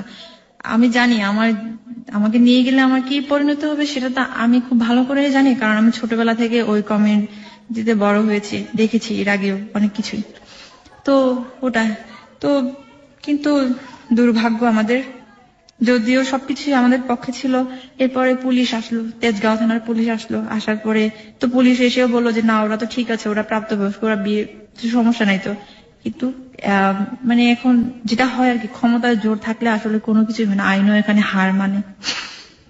ওই দিন ঠিক তাই এরকম হয়েছিল। আমার কাকার উপর লেভেলের একজনকে ফোন করা হলো যে এরকম এরকম সমস্যা, যেভাবে হোক আমরা ওকে রাখতে চাই, আমাদের মেয়েটাকে আমাদের কাছে রাখতে চাই। তো ওখান থেকে উপর লেভেল থেকে ফোন আসলো ওই পুলিশের কাছে, তেজগাঁও থানার ওসি ছিলেন উনি। ওনাকে ফোন দিয়ে বললো যে যেভাবে হোক মেয়েটাকে মেয়ের মায়ের কাছে ফিরিয়ে দাও, আদারওয়াইজ আপনার চাকরি থাকবে না। যে বললো সেও আপনাদের কমিউনিটির? হ্যাঁ, আমাদের কমিউনিটির। তারপর হচ্ছে তো এরকম ভাবে এখন পুলিশটাও তো যেহেতু চাকরি নিয়ে টানাটানি হয়ে গেল, স্বাভাবিক এখন সে আর আমাদের আর পক্ষে থাকতে পারতেছে না। এখন ওকে আমার হাজবেন্ডকে বললো, তো আমার হাজবেন্ড, আমি তো ওকে ছাড়তেছি না, ও আমাকে ছাড়তেছে না, এরকম ভাবে। তা এখন বলতেছে ঠিক আছে তাহলে তোমার বাবা মাকে ডাকো, ওকে বলতেছে। তো ও বলতেছে আমার তো বাবা নেই, মা আছে, মা অনেক বয়স্ক মানুষ, ওনাকে এই কথাগুলো বলা যাবে না। বলছে তাহলে তোমার ভাই তো আছে? বলছে না, ভাইকেও ডাকা যাবে না, এরকম সমস্যা। কারণ ওর ফ্যামিলিতে এগুলো এখন পর্যন্ত জানায়নি, এখনো পর্যন্ত এইটা বলছি। তারপর এই অবস্থা। এখন শুধু ঢাকায় কি আছে, ঢাকায় ওর একটা দুলাভাই আছে, ও যে বাসায় থাকতো ওই বাসার মালিক আর কি, হ্যাঁ, দুলাভাই থাকে। তো ওনাকে ডাকা হয়েছে, উনি আসছে, মানে সমস্ত ঘটনা ওখানে সমস্ত কিছু শোনার পরে এখন এই সেই। আমি তো কিছুতেই যেতে চাচ্ছি না, আমি তো জানি। পরে আমাকে একটা রুমে বন্দি করা হলো, বন্দি রাখা হলো, ওখানে সিদ্ধান্ত নেওয়া হলো যে কি করা যাবে, এখন কি করা যাবে। আমার মাকে আমি দেখতে পাচ্ছি ও কতটা এক্সাইটেড ছিল আমার হাজবেন্ডের উপরে, বারবার এমন ভাবে তাকাচ্ছিল, মনে হচ্ছে এখনই মেরে ফেলবে।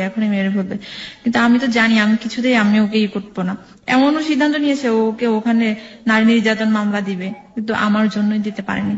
আমি ওখানে বাধা দিয়েছি, কারণ আমি যেহেতু আমি একটা ভিকটিম, তো পারিনি ওটার জন্য। তো এখন ফাইনালি যেটা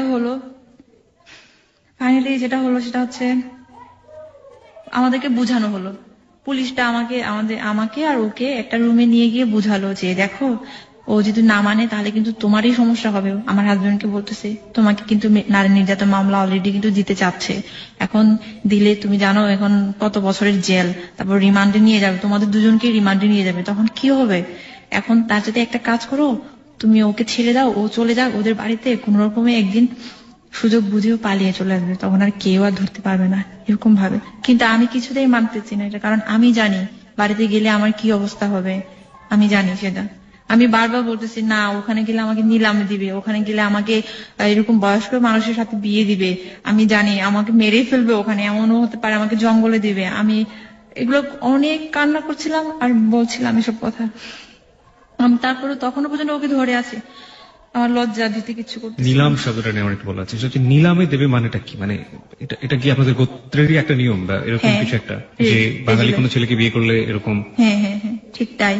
বাঙালি কোনো ছেলেকে বিয়ে করলে ওই মেয়েটাকে তো এমনিতেই, যদি ইনকেস যদি মেয়েটাকে ধরতে পারে, তখন সেক্ষেত্রে হয় কি, আমাদের কিছু বলতে চাচ্ছি না, এগুলো পলিটিক্যাল আছে তো, যার কারণে ওকে দেখা যায় যেটা আপনি চাইবেন না সেটার বিষয়ে আমাদের কোনো জন্য নেই।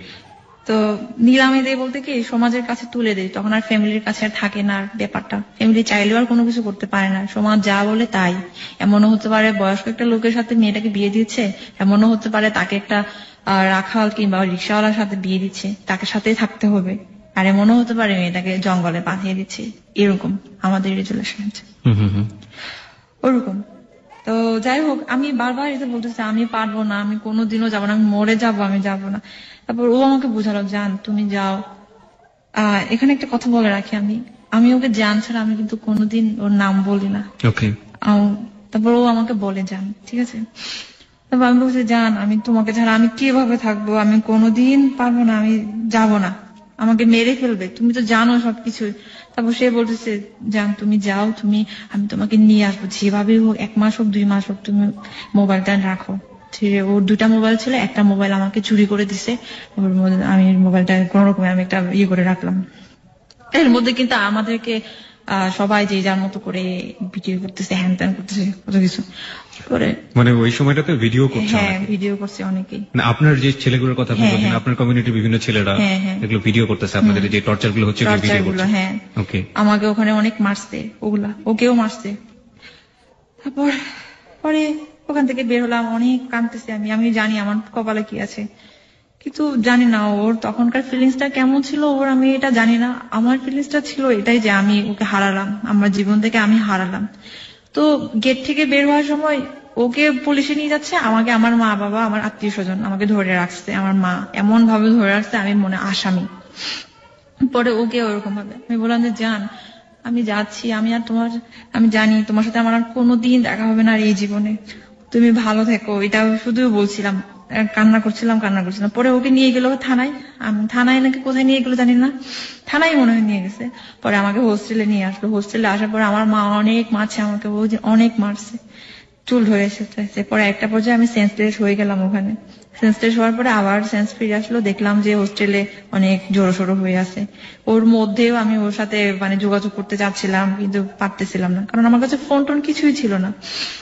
পরে আমি জানি, পরে ওখান থেকে সার্টিফিকেট সবকিছু নিয়ে বের হলাম, বের করা হলো আমাকে।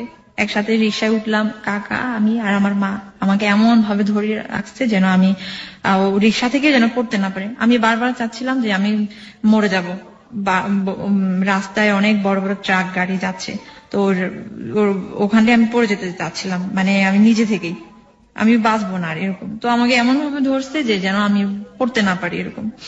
পরে বাসায় নিয়ে যাওয়ার পরে বাসায় নিয়ে যাওয়ার পরে আমি শুধু কান্না করতেছি। আমাদের অনেক লোকজন আসছে ওখানে, আমাকে অনেক কিছুই বলতেছে যে এত শিক্ষিত একটা মেয়ে, এত মেয়ে কিভাবে এই কাজটা করতে পারলো, এটা তো সম্ভব না, ওকে তো এর চেয়ে আরো বেশি করা উচিত।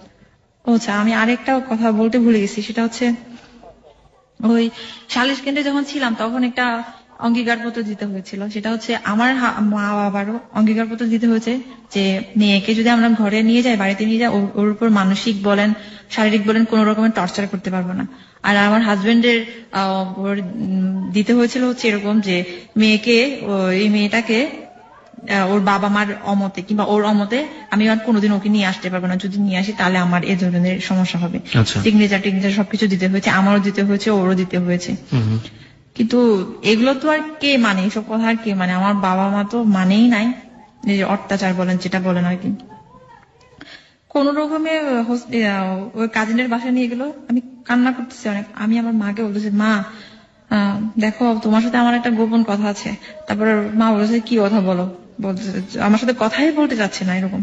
তারপর আমি বললাম যে মা দেখো আমি আমি আমি আমি যাব না, তুমি আমাকে নিয়ে কি করবা, আমি তো একদম নষ্ট হয়ে গেছি। বললাম যে আমার শরীর আমার গর্ভে ওর সন্তান বেবি আসছে। আমি তো এটা কি সত্য ছিল? হ্যাঁ, এটা সত্য ছিল,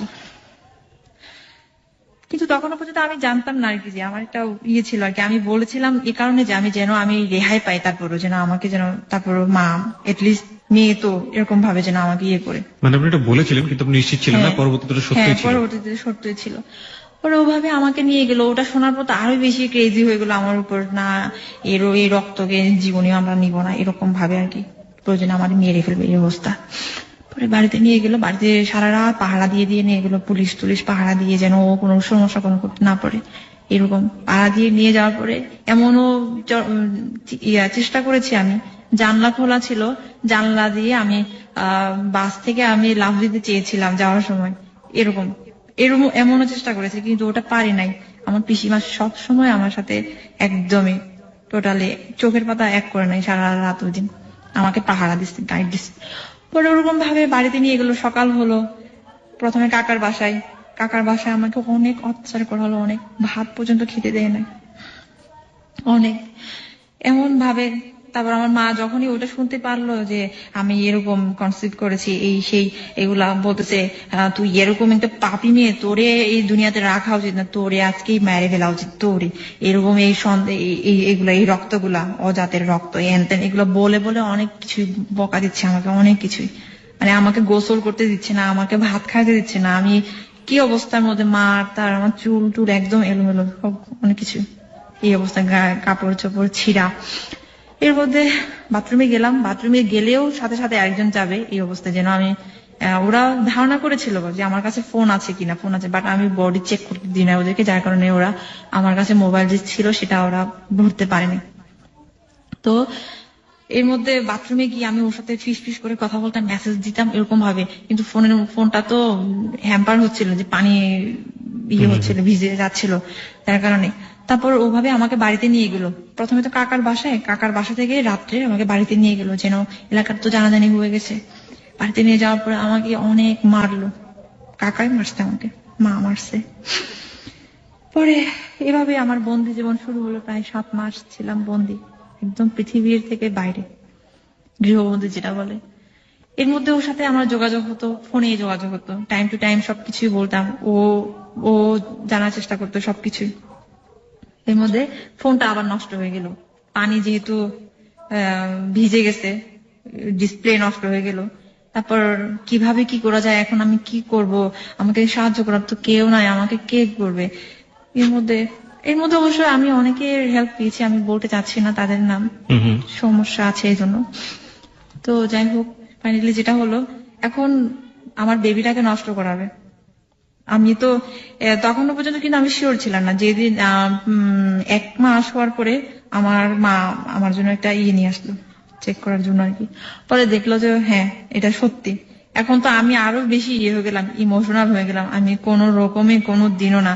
তারপর কোনোদিনও না, ও আমাকে বলতেছে না তুমি এটা কোনোদিন নষ্ট করো না, কোনোদিন না, যেভাবে পারো বুঝাও ওদেরকে, বলে পালিয়ে চলে আসবে, হ্যান ত্যান এগুলো বলে। তারপর আমিও আমার মাকে বুঝালাম, মা আমি বাঁচবো না। এখন আমার মা কি করেছে, এমনও দিন গেছে আমাকে পেটে লাথি দিছে শুধুমাত্র ওটার জন্য যে একটা অজাতের রক্ত আছে তোর গায়ে, এইভাবে বলে। পরে আমাকে অনেক লাথি দিত, মা পেটে লাথি দিত যেন আমি করি। পরে আমার বাবাকে আমি বলেছি, আমি বাবাকে পর্যন্ত বলেছি নির্লজ্জের মতো, বাবা আমার শরীরে তো ওরই রক্ত আছে, আমাকে ছেড়ে দাও না, আমার ভবিষ্যতে আমি নিজে গড়বো, আমি চলে যাবো ওর কাছে। কিন্তু বলে কি না, তোরে এখানে রাখবো, এখানে রেখা তোরে আরেকটা ছেলের সাথে বিয়ে দিব, ব্যাস এটা হচ্ছে কথা। এখন আর কিছু নাই। আমার পিসিমাকে অনেক বলেছি, পিসিমাও কোন রকমে কেউ রাজি হয় না, ইভেন ওর সাথে পর্যন্ত ফোনে কথা বলাইছি, পিসিমা ওর সাথে অনেকক্ষণ, প্রায় আধা ঘন্টা 1 ঘন্টা কথা বলেছে ওই বিষয়টা নিয়ে, যেন বাচ্চাটাকে নষ্ট না করে, এগুলা নিয়ে। পরে যেটা হলো, আমাকে তো আমার মা একটা বুদ্ধি করলো, যেটা হচ্ছে তুই কি আমাদের ঘরে থাকবি নাকি সমাজে চলে যাবি। সমাজে তুই যদি বাচ্চাটাকে রাখতে চাস তাহলে তুই সমাজে চলে যাইতে, মানে মোট কথা হচ্ছে নিলামে দিবে তখন। আর যদি তুই বাচ্চাটা নষ্ট করিস তাহলে তখন কিন্তু তুই আমাদের কাছে থাকতে পারবি। ব্যাস, এখন তুই কোনটা চাস বল, তুই কি তোর জীবনটা চাস নাকি তুই বাচ্চাটা চাস। এখন আমি বলি আমি আমার বাচ্চাটাকে আমি যেভাবে পারি আমি ওটাকে আমি করবো যেভাবে পারি। এর মধ্যে কিন্তু আমাকে অনেক জায়গায় নিতে চেয়েছিল আমার মা, ম্যাটারনিটি হসপিটালে, এটা ওয়াশ করার জন্য, বাট আমি করি নাই। যেভাবে হোক, পরে সেও আমাকে ফোনে কন্টিনিউ বলতেছে, না তুমি এটা কোনোদিন করবে না, এটা করলে কিন্তু তোমার ভবিষ্যতে সমস্যা হতে পারে, ফিজিক্যালি অনেক কিছু, কোনোদিন এমন হতে পারে তুমি আর কখনো মা হতে পারবে না এমনও। তারপর আমি ওগুলো শুনে আরো বেশি ভয় পেয়ে গেছি। পরে আমার মা তো তো নাছরবান্দা, যেভাবে পারে আমার কাকা আসতেছে, কাকা এসে এসে আমাকে মারতেছে, গায়ের উপর হাত দিচ্ছে। আমি ওদেরকে বললে আর পর্যন্ত পাচ্ছি না যে তোমরা তো অঙ্গীকার পত্র দিয়ে আসছো, কেন তোমরা আমাকে আমার গায়ে হাত দিচ্ছ? এখন আমি যদি পুলিশের কাছে ফোন করি তাহলে তো তোমরা এই কেসে পড়বা। এইগুলা পর্যন্ত বলেছি আমি। পরে আমার মা বলেছে ওগুলা কিচ্ছু ছিল না, ওগুলো একটা অভিনয় ছিল, জাস্ট কিছুই না, তোকে নিয়ে আসার জন্য তোরে মারবো না। বারবার একটা জিনিস আসছে, সেটা হচ্ছে মার কথা আসছে, মানে যেখানে আসলে বাবার থাকার কথা সেখানে মা। অ্যাকচুয়ালি আমাদের ফ্যামিলিতে আমার মাটাই একটু বেশি, মানে আপনাদের কমিউনিটিতে মাটাই প্রাধান্যটা বেশি। আমাদের কমিউনিটি বলতে কি, মানে এক একজনের ফ্যামিলি এক এক ধরনের, তবে আমাদের ফ্যামিলিতে হচ্ছে আমার মা একটু প্রাধান্য বেশি আর কি। তো যাই হোক, বাবাও আছে কিন্তু বাবা একটু শান্তশিষ্ট, আমার মা বেশি ক্রেজি, একদম অনেক বেশি এক্সাইটেড। তো যাই হোক, যেটা হোক, উনিও অনেক মানুষের সাথে মিশে সমিতি টমিতি করে, এই জন্য হয়তো বা উনি একটু এরকম আমার মা। তো যেটা হচ্ছে ফাইনালি আমার জন্য একটা ওষুধ নিয়ে আসলো, গাইনোকোসিড নামে একটা ওষুধ নিয়ে আসলো। ওটা ওদের সামনে আমাকে খেতে হলো। বিশ্বাস করে না যে আমি খাবো কিনা, এটা ওদের সামনে আমাকে খেতে হলো। তো আর কি করা, সব শেষ, যেটুকু আশা ছিল সব শেষ। পরে ওভাবে আমাকে গ্রামে পাঠালো, গ্রামের জঙ্গলের মধ্যে থেকে আমি ওকে ফোন দিতাম, ফোন দিয়ে ওর সাথে কথা হতো। এর মধ্যে 2-3টা ফোন আমি আমার কাছ থেকে কেড়ে নিয়েছে, যেভাবে হোক পেয়েছে। তারপরে এর মধ্যে আমি আবার ম্যানেজ করেছি, এগুলো আমি বলতে চাচ্ছি না কিভাবে ম্যানেজ করেছি, এগুলো কারণ সমস্যা আছে এই জন্য। পরে গ্রামে যাওয়ার পরে ওখানে আমাকে প্রায় 1 মাসের মতো রাখছিল গ্রামে। ইচ্ছে করে গ্রাম থেকে নিয়ে আসে না, গ্রামে তো কোনো নেটওয়ার্ক নেই, কোনো কিছু নেই, যেন আমি ওর সাথে যোগাযোগটা করতে না পারি। আর এগুলা ওকে যেন ভুলে যায়। ওখানে গিয়ে ওকে আমি চিঠি পাঠাতাম, অনেক বড় বড় করে চিঠি পাঠাতাম, কুরিয়ারে করে চিঠি দিতাম অনেক ওর প্রতি। কিন্তু ও জানি কেমন জানি হয়েছিল, প্রথম দিকে ও ভালো হয়েছিল, যোগাযোগটা ভালো করছিল, কিন্তু শেষের দিকে এসে সে কেমন জানি একটু খাপছাড়া হয়ে গেল। আমি ওকে আর আগের মতো করে আর পাচ্ছি না, ও একটু আমাকে অ্যাভয়েড করা শুরু করলো। তখন আমার অনেক বেশি কষ্ট, তো আমার মনে হতো আমি আর বাঁচবো না, এত এত কিছু করলাম, আজকে সে আমার সাথে এরকম করছে। পরে যাই হোক, ওভাবে আসছি, আসার পরে ফাইনালি যেটা হলো সেপ্টেম্বর, হ্যাঁ অগাস্টে আমি ওর সাথে কথা বলতেছিলাম দুপুরের দিকে। তো আমার ছোট ভাইটা এসে আমাকে দেখলো যে আমি কথা বলতেছি, পিছন থেকে আমাকে এত বড় একটা লাকড়ি আছে, ওই যে চুলা জ্বালায়। আপনার ছোট ভাইয়ের বয়সের ডিফারেন্স কত আপনার সাথে? 10 years। আপনার চেয়ে 10 বছরের ছোট। তো আমাকে পিছন থেকে এমন জোরে মারলো, আমি একদম পড়ে গেলাম, কিন্তু আমি মোবাইলটা হাত ছাড়া করে নাই। ও শুনছে কিন্তু আমার কিছু হয়েছে, মানে আমার হাজবেন্ডও শুনেছে। এর মধ্যে তো আমাকে মারলো, আমি মোবাইলটা কিছুতেই হাত ছাড়া করে নাই। কি করছে, মোবাইলটা আমি আমার জানলা থেকে আমি পুকুরে ফেলাই দিচ্ছি, পুকুর একটা ছিল পাশে পানি, ওখানে ফেলে দিচ্ছি, তারপরে যেন না দেখে। ওই জন্য আমাকে অনেক মারছে, আমার ভাই এত মারছে।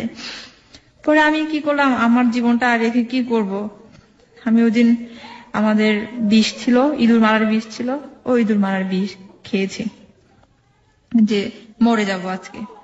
ইঁদুর মারার বিষ খাওয়ার পরে আমি বমি করছি, সাথে সাথে আবার সেন্সলেস হয়ে পড়ছি। সেন্সলেস হওয়ার পরে আমি আর জানি না কি হয়েছে। পরে যখন সেন্স ফিরে আসলো তখন দেখলাম আমি হসপিটালে, আমাকে ওয়াশ করাচ্ছে। এত কষ্ট হচ্ছিল যখন আমাকে ওয়াশ করাচ্ছিল।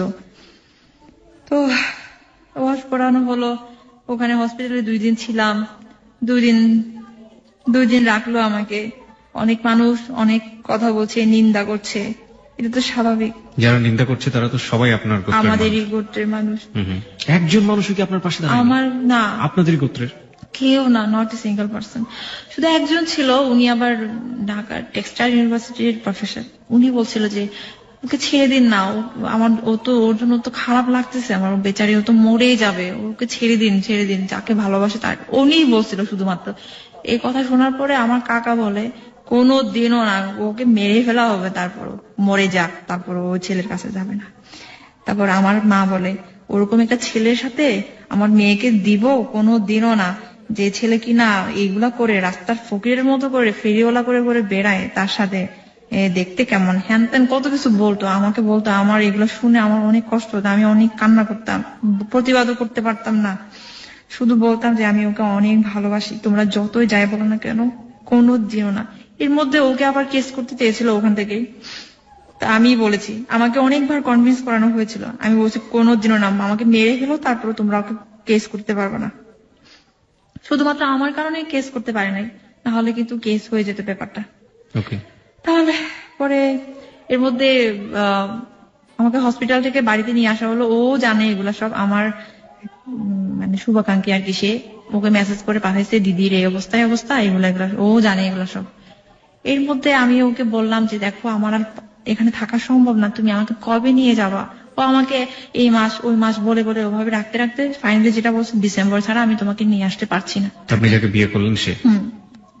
তারপর আমি বললাম ডিসেম্বর পর্যন্ত আমি কিভাবে থাকবো। এর মধ্যে আমাকে আরেকটা বয়স্ক একটা লোকের সাথে আমার বিয়ে ঠিক করেছে, যে কিনা সুইজারল্যান্ডে থাকে। সে কি আপনাদের কমিউনিটির? হ্যাঁ, আমাদের কমিউনিটির ছিল, কিন্তু বয়সে অনেক ডিফারেন্স, অনেক। তো আমি তো ওইটা কিছুতে মানতে পারছিলাম না। আমার এখন অক্টোবরের 5 তারিখে বিয়ের ডেট হয়েছিল আর কি। তো আমি এখান থেকে আমি কিভাবে পালিয়ে যাব, আমার কিভাবে, এখন ওর সাথে আমার আবার রিলেশনটা খারাপ হয়ে গেছিল। ও চাচ্ছে না যে আমি ঢাকায় ব্যাক করি, এটা হয়তো বা কোনো কারণে হোক, চাচ্ছে না, পরে এভাবে হোক। তো পরে যাই হোক, ও ও চাচ্ছিল না আপনি ঢাকাতে ব্যাক করেন, হয়তো বা কোনো কারণে আর কি। আচ্ছা ঠিক আছে। কিন্তু আমি তো জানি আমি কি অবস্থায় আছে। আমি বলছি তুমি চাও বা না চাও, আমার এখানে আর প্রাণে বাঁচার দায় হয়ে গেছে। আমার এখানে আর কেউ না, আমার মাও নেই আমার কাছে। পরে যে মা আমাকে আদর করতো, সেই মা আমাকে কোনোদিনও আর ভাত খাইতে ডাকেনি, কোনোদিনও না। আমি মানে মানুষ কুকুর পাললেও কুকুরকে অনেক বেশি ইয়ে করে, আমি ওরকম ছিলাম ফ্যামিলিতে, এত ফেলনা ছিলাম। পরে যেটা হলো,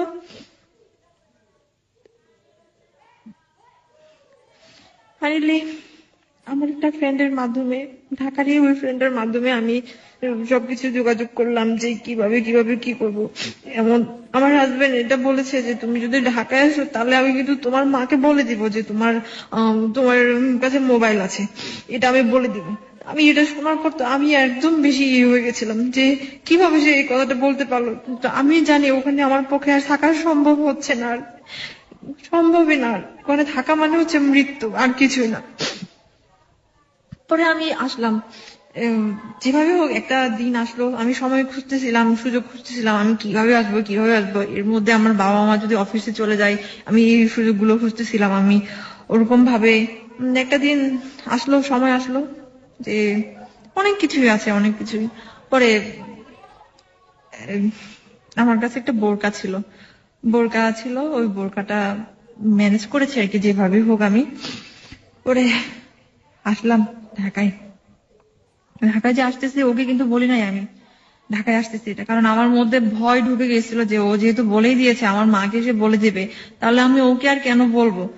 আমি বলি নাই। কিন্তু আমি ঢাকায় আসছিলাম এ কারণে যে আমি ঢাকায় আসলে ওকে আমি পাবো, যেভাবে হোক ওকে আমি পাবো, আমি ওর সবকিছুই জানি। প্রয়োজনে আমি ওদের বাড়িতে যাব, এই জন্য আমি আসছিলাম। আমার এতটুকু বিশ্বাস ছিল যে আমি ঢাকায় আসলে ও আমাকে কোনোদিনও আমাকে ফেলে দিতে পারবে না, এতটুকু বিশ্বাস ছিল। হয়তোবা কোনো কারণে সে আমাকে অ্যাভয়েড করতেছিল, তখন ওর সমস্যা হচ্ছিল, এই জন্য এত বেশি।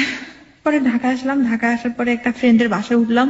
ফ্রেন্ডের বাসায় কয়েকদিন থেকে ওকে আমি জানালাম যে আমি ঢাকায় আসছি, এইগুলা, তুমি আমার সাথে দেখা করো। This track was downloaded from FusionBD.com. তো ও আমার সাথে দেখা করতে গেল যে আমি যে জায়গায় ছিলাম। দেখা করার পরে ওদিন প্রথম দেখা, অনেক কান্নাকাটি করলাম। ও আমাকে বললো জান তুমি চলে যাও বাসায়, তুমি বাসায় চলে যাও। তখনও বলতেছে বাসায় চলে যাওয়ার জন্য, মানে আপনার খাগড়াছড়ির যে বাড়ি সে বাড়িতে চলে যাওয়ার জন্য? হ্যাঁ, আমাকে বলে তুমি বাসায় চলে যাও। আমি বলছি তুমি কি বলো জান, আমি কিভাবে আসছি তুমি জানো?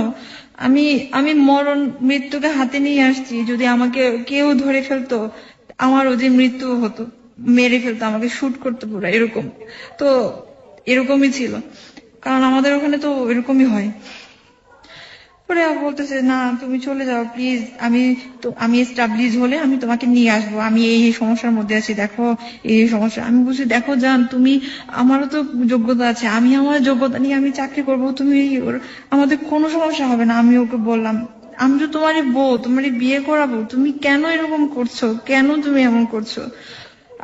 আমি ওকে অন্যরকম, মানে আমি চিনতেই পারছিলাম না, ও কেমন জানে হয়ে গেল। পরে আমি আমার বান্ধবীকে বললাম, দেখ এই অবস্থা, যার জন্য আসলাম সে আজকে এই অবস্থা, এই বলছে, কি করব আমি এখন? আমার বান্ধবী বলতেছে, তোরে তো আমার বাসায় রাখাও এখন মুশকিল হয়ে গেছে, কারণ তোর বাবা মা যে কোনো মুহূর্তে তোরে এখন থানায় কেস করছে, জিডি করছে যেহেতু, তাহলে তো তোরে যে কোনো মুহূর্তে আমরাও বিপদে পড়বো, তোরে রাখা এখানে তো সমস্যা। এখন এর মধ্যে আমাকে আবার কিছু পরামর্শ দিল, সেটা হচ্ছে যে তুই রিলিজিয়নটা চেঞ্জ করে ফেল, এই অমুক রিলিজিয়নে আয়। মানে আপনি যে রিলিজনটা আপনার হাজবেন্ডের জন্য চেঞ্জ করলেন সেটা চেঞ্জ করে অন্য একটা হ্যাঁ, রিলিজনে অন্য আরেকটা রিলিজিয়নে যেতে বলতেছে, তো যেটা বাংলাদেশে মানে সংখ্যাগরিষ্ঠ আর কি। হ্যাঁ, তো তা আমি ভাবছি না, আমি কিভাবে করবো, আমি এটা কোনোদিন না। তারপর অনেক আমাকে মেন্টালি যেটা বলে একদম ওয়াশ করে ফেললো, যে হ্যাঁ না এরকম হবে। আরো কিছু ভাইয়া ছিল, ওরাও আমাকে করছে, ইনফ্লুয়েন্স করেছে যে হ্যাঁ ওকে এখানে রাখা যাবে না, ওকে রাখলে আমরাই বিপদে পড়বো, পুলিশ টুলিশ নিয়ে এসে আমরাই বিপদে পড়বো, এরকম ভাবে, নয় ওকে এটা করতে হবে, নয় ওকে এটা করতে হবে।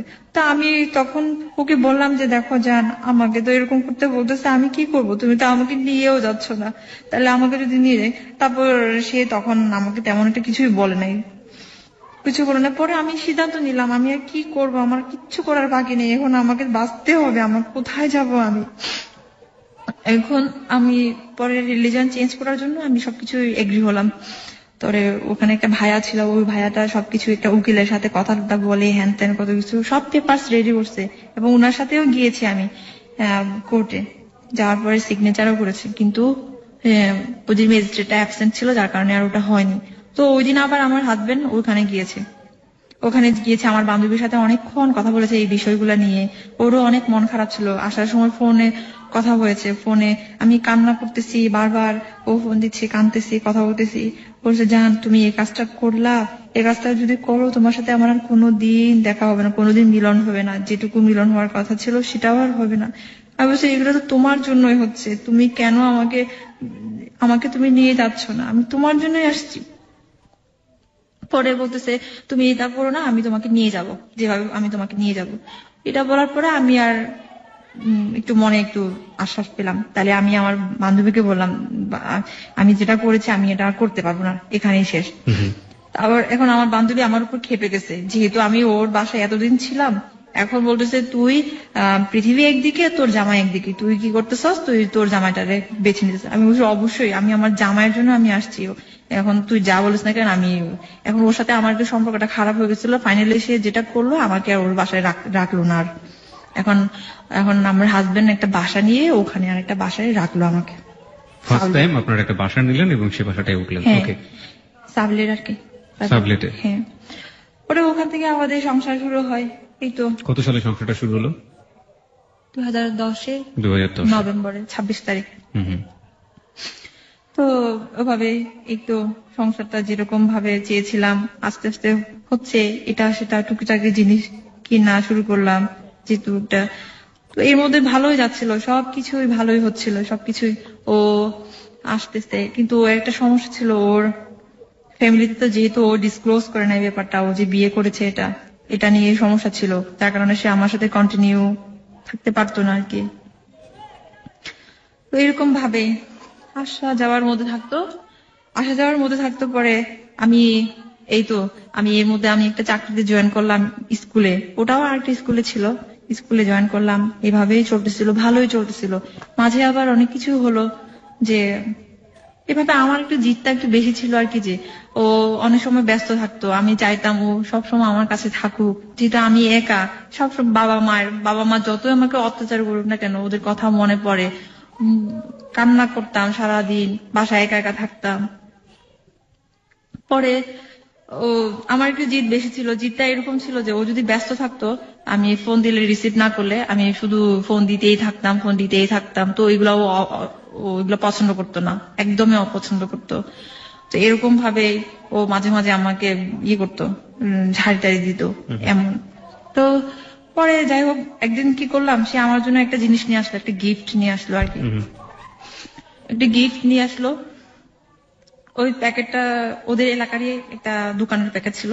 তো আমার তো ওর কারো নাম্বার আমার কাছে ছিল না, যেটা আমার একটা আনসার্টেন একটা লাইফ, সে আমাকে আদৌ কি ওর বাড়িতে নিয়ে যাবে নাকি কি যাবে, আমার এগুলো নিয়ে একটু টেনশন ছিল আমার। Sorry. পরে আনসার্টেন, তো আমি কি করলাম, ওই নাম্বারে ফোন দিলাম, ওই নাম্বারে ফোন দিয়ে বললাম যে এটা কি অমুক জায়গা, বললো যে হ্যাঁ অমুক জায়গা। এটা কি অমুক দোকান, বলছে হ্যাঁ অমুক দোকান। আচ্ছা, তারপর আমি ডিটেলস বললাম, ওর ভাই সম্পর্কে তো জানি, এই জন্য ওর ভাইকে বলার পরে সে বলছে হ্যাঁ হ্যাঁ চিনি তো, উনি তো খুবই মান্যজন একজন মানুষ এলাকার, এরকম। তো তা আমি বললাম যে এরকম এরকম ওনার ভাই আমাকে এভাবে বিয়ে করে রেখেছে একটা জায়গায়, এখনো পর্যন্ত আমি এরকম অসহায়ের মধ্যে আছি, আমাকে প্লিজ একটু হেল্প করেন। আমি এগুলো অবশ্যই বলেছি, যার করে সে এগুলো পরে শুনতে পারছে। পরে শোনার পরে সে আমার উপর অনেক বেশি ক্ষেপে গেছে, অনেক বেশি। আপনার বর? অনেক বেশি ক্ষেপে গেছে এই কারণে যে কেন আমি এগুলা ওর অবদ্ধ হয়ে এগুলা করলাম। এগুলা করলাম। তারপর আমি আবার পরে আবার সরিও বলছি, ঠিক আছে আমি আর কোনোদিন এগুলা করবো না কোনোদিন। তারপর আমার এভাবেই চলতো, এভাবে তো দেখা যায় ও 2 দিন 3 দিন ফোন অফ থাকতো, ফোন দিত না আমাকে, এরকম ভাবে আমার আরো বেশি টেনশন হতো, আরো বেশি। এখন এর মধ্যে আমি ওর একটা ফ্রেন্ডের নাম্বার আমার কাছে ছিল আর কি, হ্যাঁ, ওর ফ্রেন্ডের সাথে আমি যোগাযোগ করলাম। তো ওর ফ্রেন্ডটা আমাকে বললো আর কি, যে অনেক কিছুই বললো ওর সম্পর্কে, আমি এগুলা এখন একটু বলতে চাচ্ছি না, বললো। তারপর এগুলো শোনার পরে আমার তো আরো বেশি একদম বেশি টেনশন হয়ে গেল। তা আমি বললাম যে